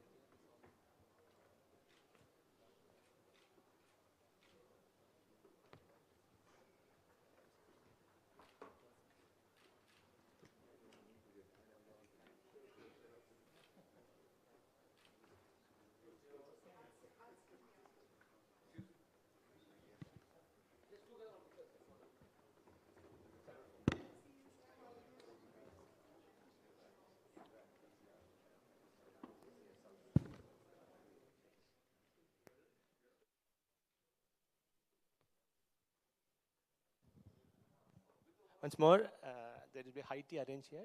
So I request all guests to please assemble at the conclave room at 11:30. Honorable CM function is scheduled at 12. Thank you.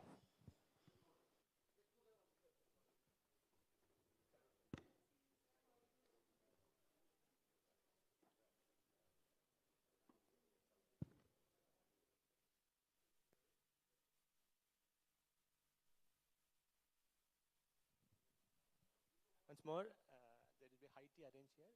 So I request all guests to please assemble at the conclave room at 11:30. Honorable CM function is scheduled at 12. Thank you.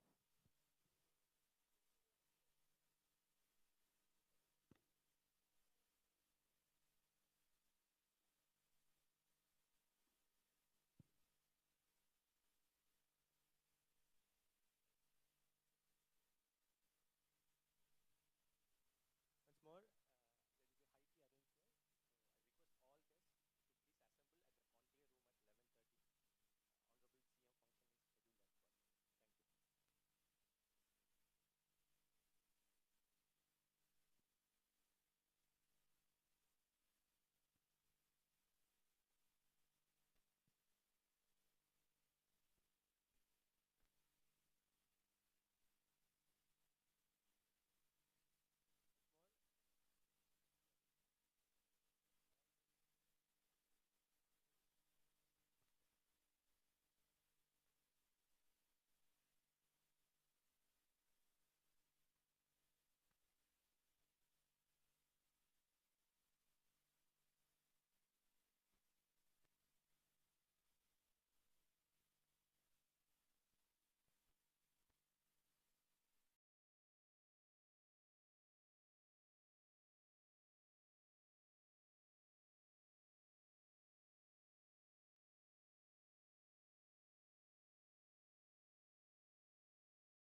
captains of the industry, diplomats, distinguished guests, members who have joined this conclave online, and my dear friends from the media fraternity.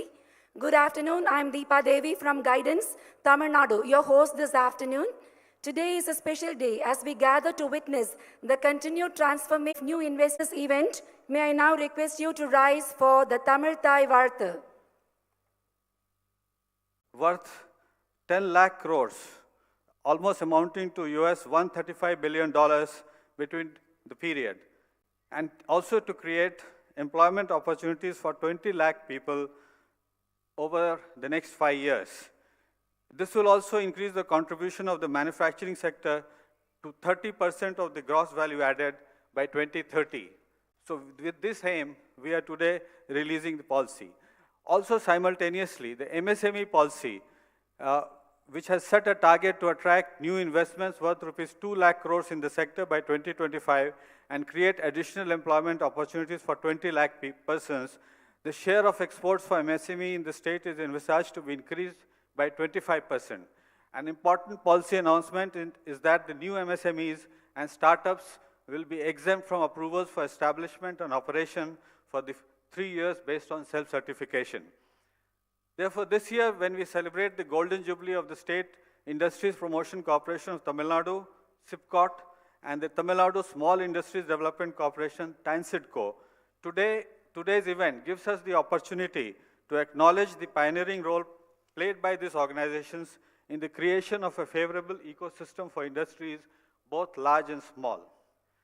Naveen Tamilgattai Urvakavadil, Perum Pangu Vagitha, SIPCOT மற்றும் சிட்கோ நிறுவனங்கள் தமது வளர்ச்சி பயணத்தின் புதிய அத்தியாயத்தை இன்று தொடங்குகின்றன.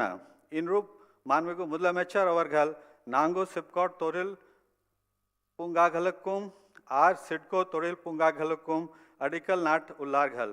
இந்த தொழில் பூங்காக்கள் தொழில்துறையின் வளர்ச்சிக்கு மேலும் ஊக்கமளிக்கும் என்பதில் சந்தேகமில்லை. I would like to reiterate that our government's commitment to the ease of doing business and providing a seamless experience for investors in Tamil Nadu is there, as you can all see, and you are witness to that. And the policy space for the intervention which is there, the government is utilizing with your feedback and with your support.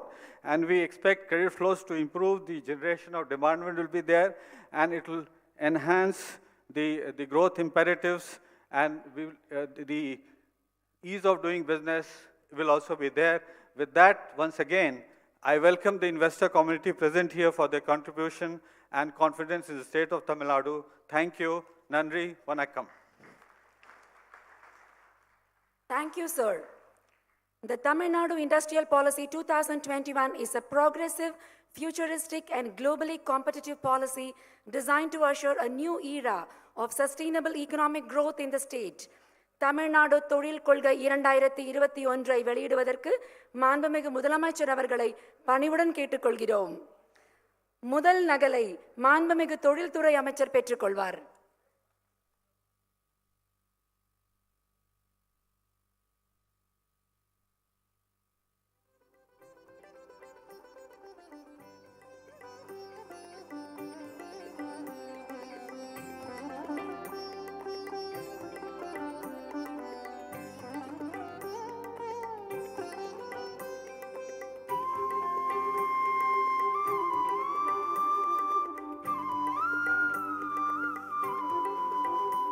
Thank you. The MSME Policy 2021 is designed to provide a renewed thrust to a key driver of the state's economy, the MSME sector. Tamil Nadu MSME கொள்கை 2021 வெளியிடுவதற்கு மாண்புமிகு முதலமைச்சர் அவர்களை பணிவுடன் கேட்டுக்கொள்கிறோம். முதல் நகலை மாண்புமிகு ஊரக தொழில்துறை அமைச்சர் பெற்றுக்கொள்வார்.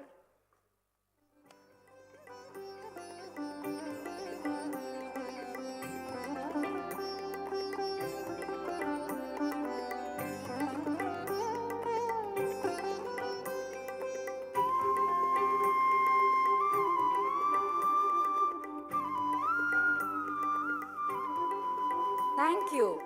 The Tata Group has had a long-standing and fruitful partnership with Tamil Nadu, with flagship companies like Titan and TCS being shining examples. Taking this successful engagement forward, Tata Electronics is setting up one of India's largest mobile phone component manufacturing facilities in Krishnagiri district. This project will be a game changer in the industrial landscape of the region. I now request Mr. N. Chandrasekharan, Chairman of Tata Sons, who is joining us live from Mumbai, to share his thoughts.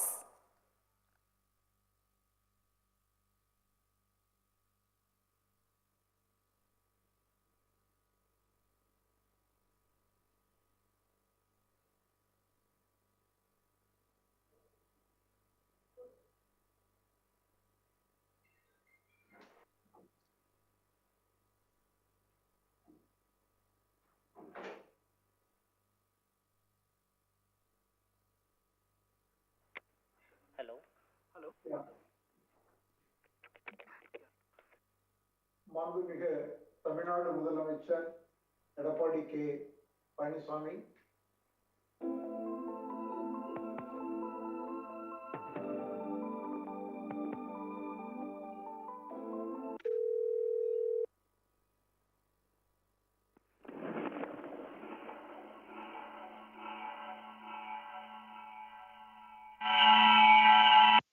You are muted. You are muted. You are muted.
மாண்புமிகு தமிழக முதலமைச்சர் Thiru Edappadi K Palaniswami, Honorable Minister of Industries, Honorable Minister of MSME, Chief Secretary, the Principal Secretary of Industries, and other IAS officers, my colleagues in the business community, ladies and gentlemen.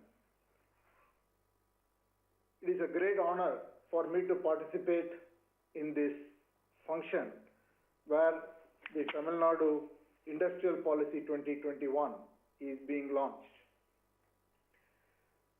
Tata Group is really privileged to partner with the Tamilnadu government in growing the industrial sector in the state. I want to first congratulate the Chief Minister for completing his 4 successful years and for a progressive development of the industry in the state of Tamil Nadu. When we wanted to do this very large project in the precision engineering and in manufacturing, it is one of a kind.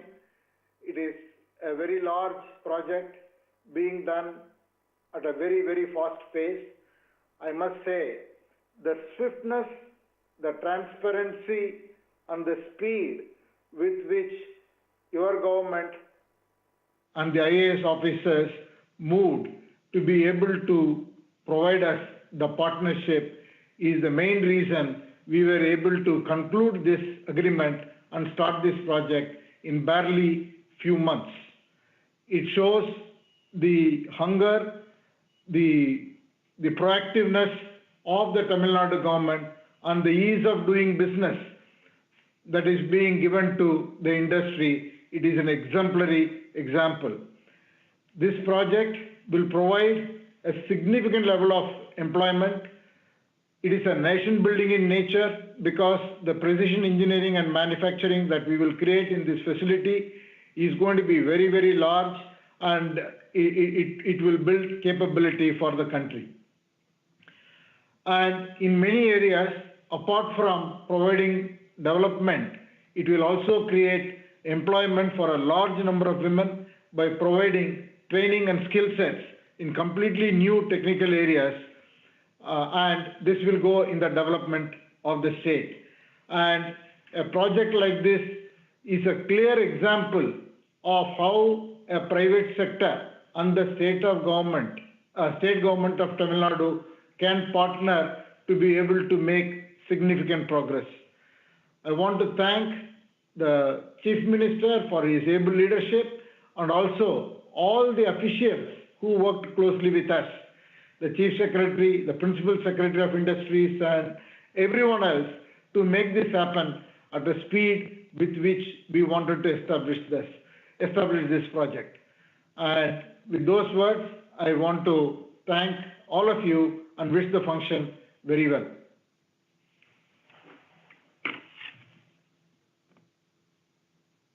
We now have a short video on the project.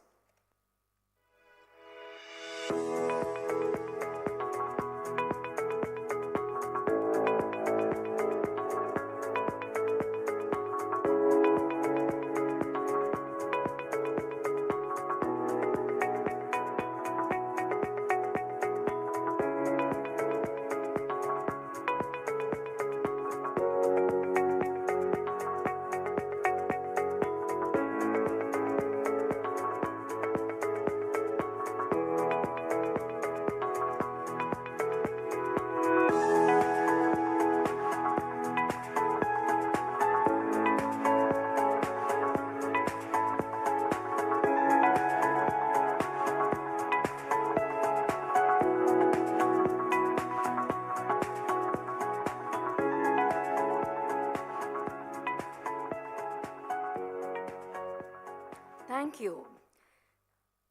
Tata Electronics plans to manufacture mechanical enclosures for mobile phones in Krishnagiri district with a proposed investment of 4,684 crore rupees, generating employment for 18,250 people.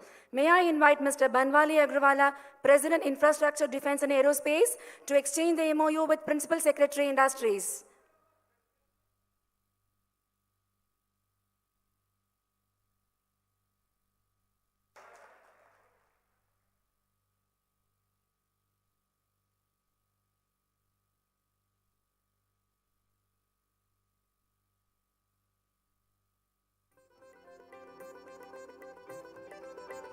Thank you.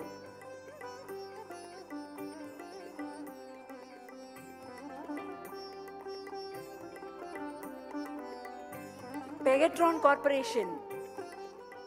Pegatron Corporation, the Taiwan-based electronics manufacturer, plans to set up a manufacturing unit in Chengalpattu. Their proposed investment is 1,100 crore rupees in the first phase, creating 14,079 jobs. We now have a video message from Mr. Jason Cheng, Chairman of Pegatron India. Greetings from Pegatron to the Honorable Chief Minister and all guests. Pegatron India was incorporated in July 2020 in Chennai, Tamilnadu, and is a wholly owned subsidiary of Pegatron Corporation in Taiwan. Pegatron India is currently in the process of setting up our phase 1 operation, and the site will focus on the manufacturing of communication devices. The key objective of the company are to establish a world-class manufacturing unit with best-in-class quality products and service, and to create local employment opportunities. Over the course of the next 2 years, we plan to employ over 14,000 people. Our establishment in Chennai, India is indeed an important milestone for Pegatron. Your continuous support is crucial. Thank you. We now proceed with the exchange of MOUs for new investments and inauguration of new projects. Sun Edison plans to manufacture solar modules with a proposed investment of 1,423 crore rupees, creating 1,907 jobs. May I invite Mr. Anil Jain, Co-Chairman and Managing Director, to exchange the MOU.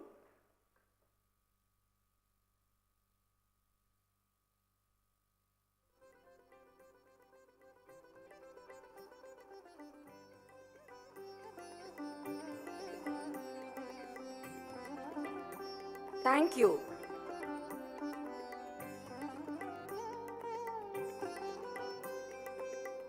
Tube investments. Auto components in Chennai and Tiruvallur districts with a proposed investment of 525 crore rupees, creating 1,813 jobs. May I invite Mr. Mahendra Kumar, CFO, to exchange the MOU. Thank you. BASF.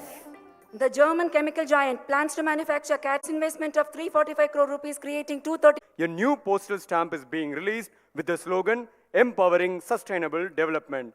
May I now request Mrs. Sumati Ravichandran, Postmaster General, and Mr. Kumara Gurubaran, MD SIPCOT, to come on stage. SIPCOT நிறுவனத்தின் பொன்விழா அஞ்சல் தலை வெளியிட மாண்புமிகு தமிழக முதலமைச்சர் அவர்களை பணிவுடன் அழைக்கிறோம்.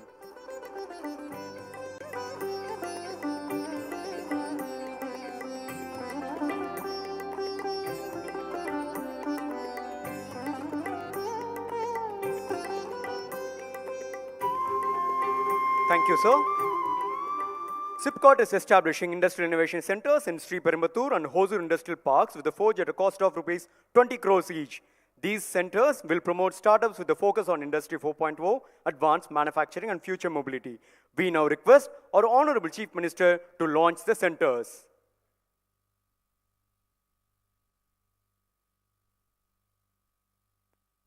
SIPCOT நிறுவனம் தொழில் பூங்காக்கள் பல அமைத்து தமிழ்நாட்டை தொழில்துறையினருக்கான முகவரியாக மாற்றியதில் முக்கிய பங்கு வகிக்கிறது. மாண்புமிகு முதலமைச்சர் திரு எடப்பாடி கே பழனிசாமி அவர்களின் சீரிய தலைமையில் பொருளாதார வளர்ச்சியின் புதிய அத்தியாயமாய் இந்தியாவிலேயே முதன்முறையாக SIPCOT மற்றும் ஃபோர்ஜ் நிறுவனம் இணைந்து செயல்படுத்தும் புதிய திட்டம்தான் SIPCOT தொழில்துறை புத்தாக்க மையம். Force of rapid transformation. Sriperumbudur மற்றும் ஓசூர் தொழில் பூங்காக்களில் ஒவ்வொரு சிறப்பு மையமும் 20,000 சதுர அடியில் ரூபாய் 40 கோடி மதிப்பில் அமைக்கப்பட்டுள்ளது.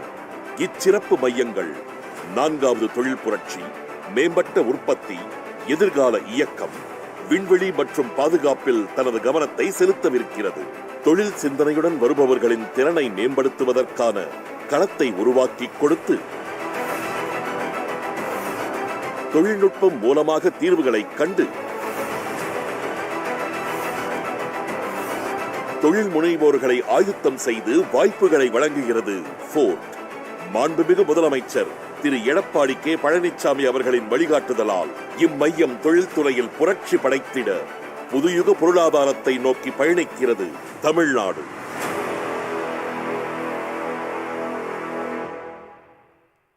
SIPCOT is establishing 4 new industrial parks at Manapara in Tiruchirappalli, Tadangam in Dharmaburi, Manalur in Tiruvallur, Varagadam Phase 2 in Kanchipuram. These industrial parks are expected to attract investment worth over 27,000 crore rupees, generating employment for more than 100,000 people. I request our Honorable Chief Minister to lay the foundation stone for these industrial parks.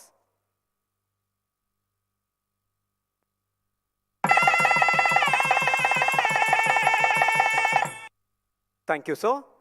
We now move on to the inauguration of the Taisel Biopark Phase 3.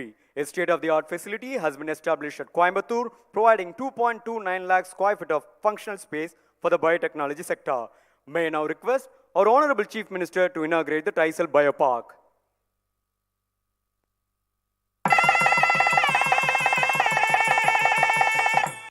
Thank you, sir.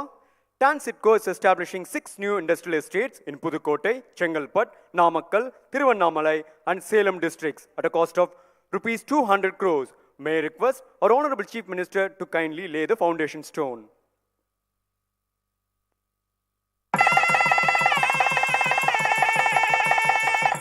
Thank you, sir. TANSITCO is also establishing 2 plug-and-play flatted factory modules at Ambattur and Gindi. May I request our Honorable Chief Minister to kindly lay the foundation stone.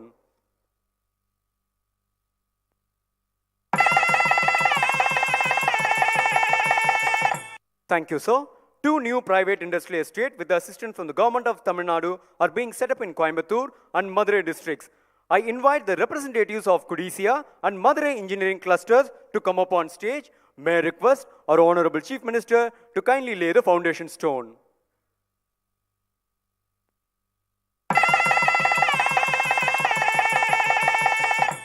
Thank you, sir. Common facility centers for the corrugated box clusters in Tirupur and the silver anklet cluster in Salem have been established with the assistance of TANSITCO. May I invite the representatives from Tirupur and Salem clusters to the dais. I request our Honorable Chief Minister to kindly inaugurate the facilities.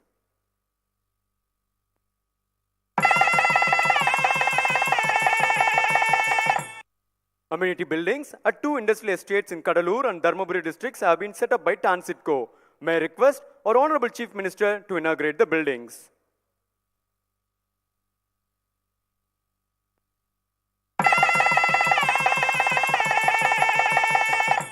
Thank you, sir. Land allotment orders have been issued for setting up of Trade Facilitation Center in Salem, Madurai and Tiruchirappalli. I request the district MSME representatives to join us on stage, and I request our Honorable Chief Minister to kindly hand over the orders.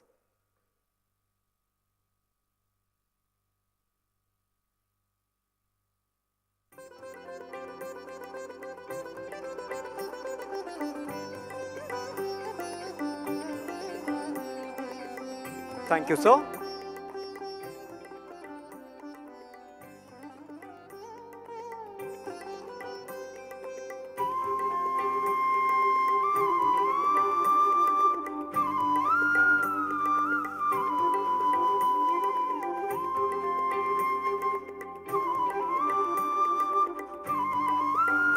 TANSITCO has created 122 industrial estates, over 9,000 acres of land benefiting 15,500 MSMEs. In commemoration of TANSITCO's Golden Jubilee year, may I request our Honorable Chief Minister to launch TANSITCO's new logo and Golden Jubilee logo.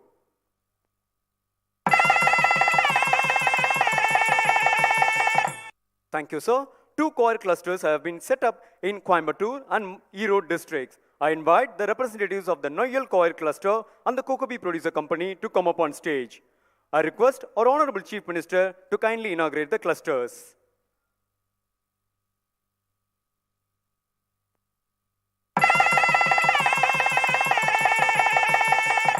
Thank you, sir. We now move on to the launch of logo and website of MSME Trade and Investment Promotion Bureau. MTIP has been established in 2019 to promote growth and competitiveness of the MSME sector. I request our Honorable Chief Minister to launch the logo and website of MTIP.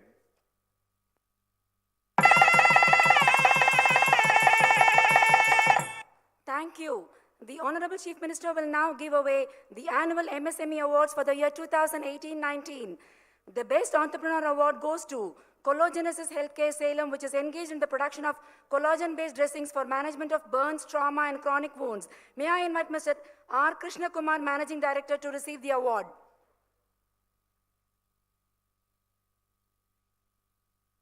Thank you.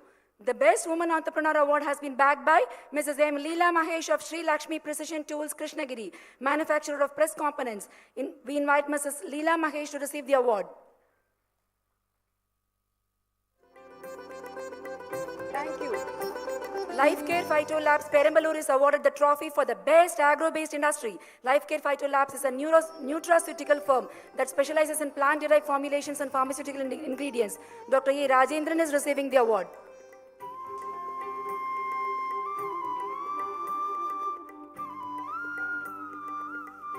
The Best Quality and Export Award goes to Sri Ram Karthik Polymers Coimbatore, leading supplier of rubber molded components. We invite Mr. R. Sriram Ramdas to receive the award.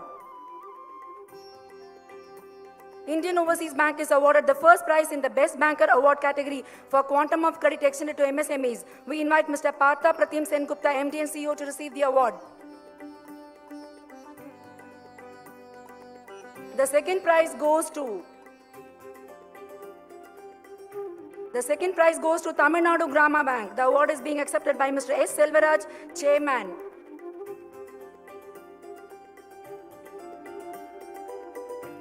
Mr. P. Palanisamy, CGM Canara Bank, is requested to receive the third prize in this category from the Honorable Chief Minister. Thank you, sir. Mr. Venu Srinivasan, a Padma Bhushan awardee, heads one of India's largest business conglomerates, the TVS Group. He has played a pivotal role in fostering the industry-government partnership in Tamil Nadu. I request Mr. Venu Srinivasan, Chairman of the TVS Group, to address the audience.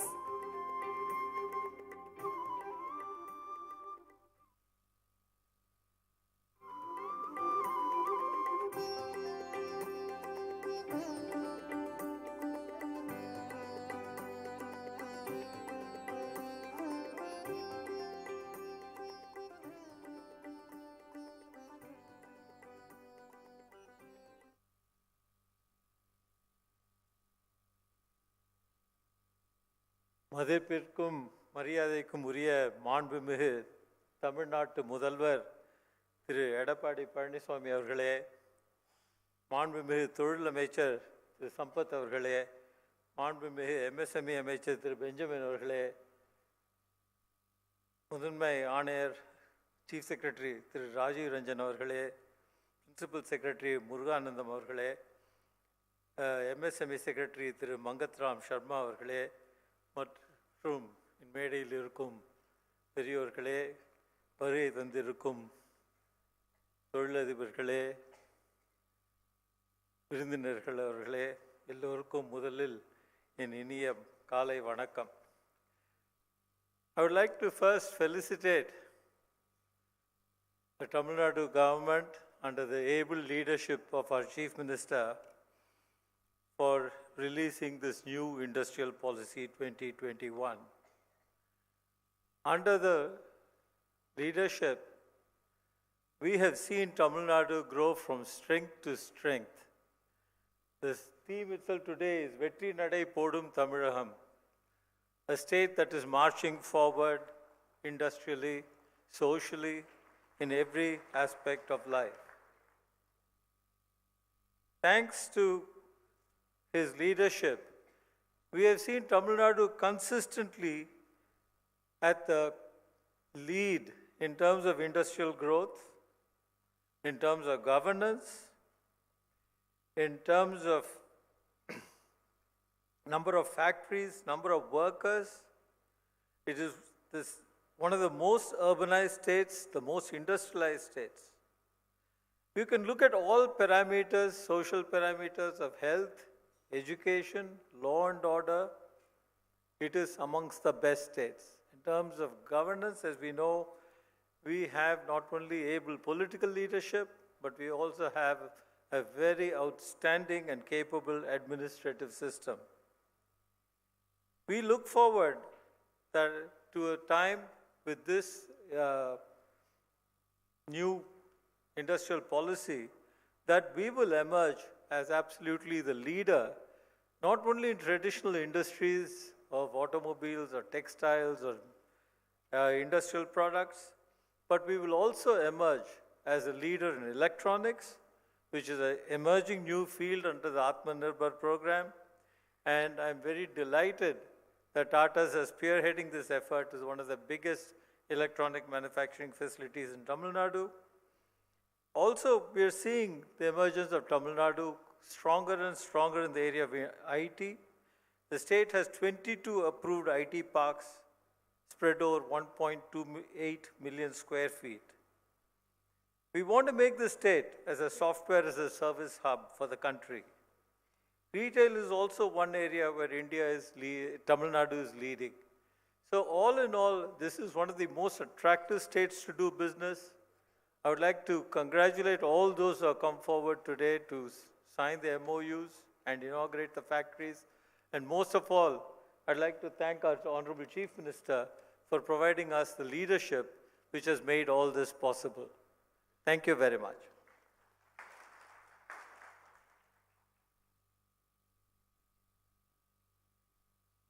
Thank you, sir. We now move on to the Business Today Awards presentation.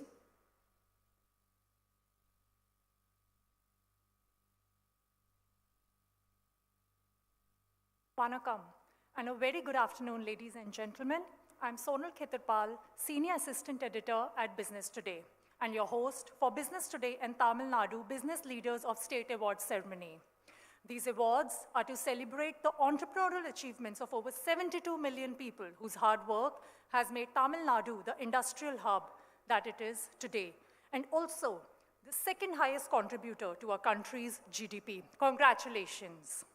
To identify the winners of the Business Leaders of the State Awards, we at Business Today, in collaboration with the government of Tamil Nadu, identified companies that have made an impact across 3 economic criteria: investment, employment, and exports. To cater to the diverse needs of the state, we also added 2 new awards: Best Industrial Park and Best Industrial Revival Project. We specifically looked at companies that are based in Tamil Nadu and are listed on the CMIE Prowess database. Today, we have in all 11 awards. Each category had 3 nominations, which were presented to a high-profile jury who helped us identify the winners. Okay. It constituted the who's and who of public and private sector. They were Ms. Preeta Reddy, Vice Chairperson, Apollo Hospitals Group; Ms. Rajshri Pathy, Chairperson, Rajshri Sugars and Chemicals; Dr. GSK Velu, CMD Trivitron and Newburgh Diagnostics and Chairman, FICCI Tamil Nadu State Council; Professor Pavan Kumar Singh, Director, IIM Trichy; and N. Madhan, Regional Managing Partner, South PwC India; Mr.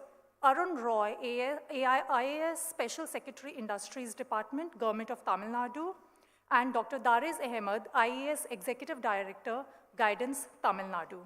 To present these awards, now we have none other than the Honorable Chief Minister of Tamil Nadu, Thiru Edappadi K. Palanisamy. Can we have a round of applause for him, please? Let's now begin with what we have all been waiting for, the award ceremony. We shall begin with the investment awards. The first award is for the biggest public sector investor, the company that has invested the most in the state of Tamil Nadu in the last 3 years. The winner is none other than Chennai Petroleum Corporation. We have Mr. Rajiv Ailavadi, Managing Director, Chennai Petroleum Corporation, here to collect the award.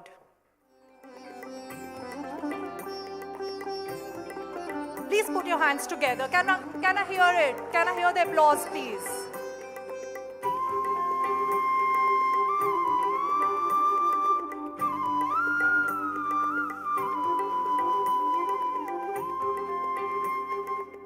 The next award is for the biggest private investment.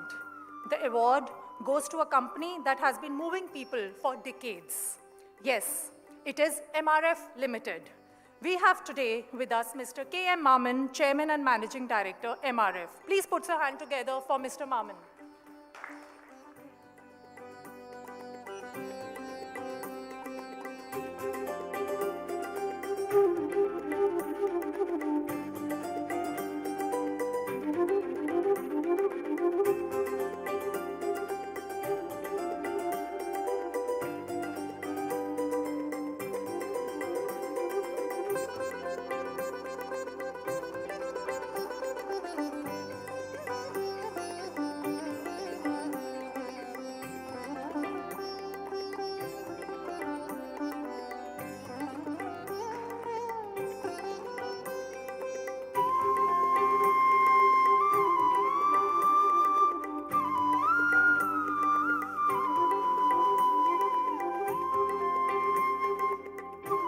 Investment award is for a company that has got the biggest FDI investment in Tamil Nadu.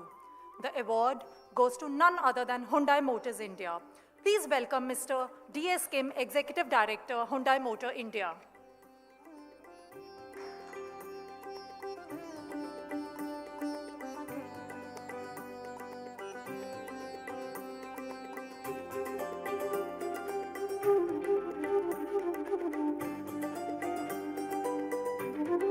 Now, after the big investors, we focus on companies that have gone out of the way to invest in backward areas. The winner for the biggest investor in backward area is none other than ITC, that has put a plant in Pudukkottai, one of Tamil Nadu's backward districts.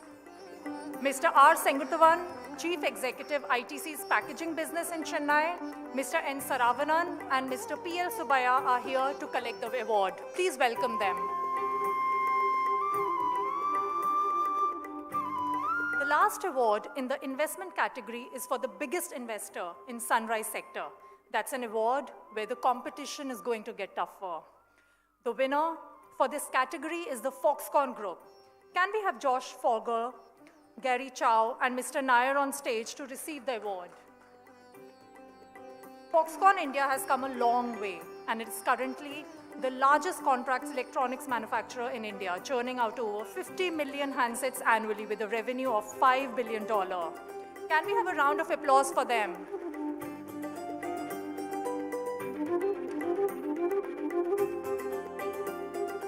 Just investment is not enough.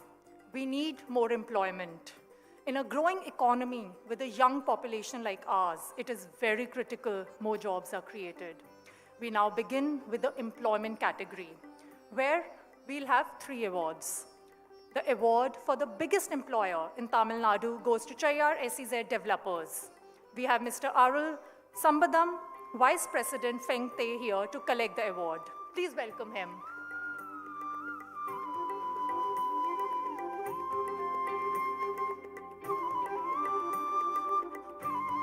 We not only need to create jobs, but we also need to provide equal opportunity to all. It has never been this important that more women join the workforce.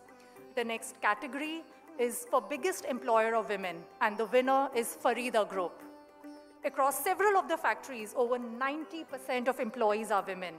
Please put your hand together for Mr. Israr Ahmed Makkah, Managing Director, Farida Group.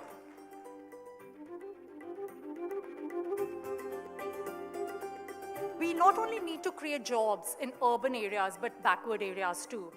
Our next award celebrates the biggest employer in backward district. That's the second award for the day for Chayar SEZ Developers. Can we please welcome back Mr. Arul Sambadan, Vice President Feng Te, back on stage.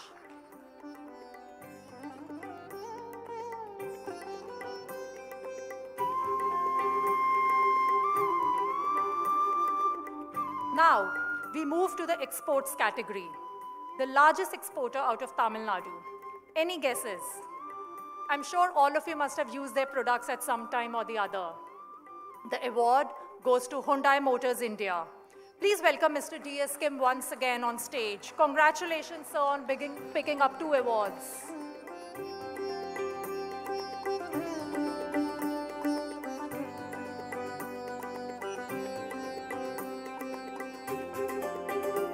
The next award is for the biggest industrial park and the best, of course. The winner is Mahindra World City. Please welcome Mr. Vaibhav Mittal, Business Head Chennai, to collect the award.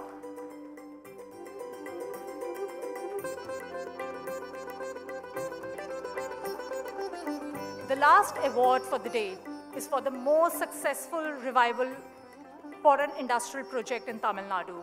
The unanimous verdict was in favor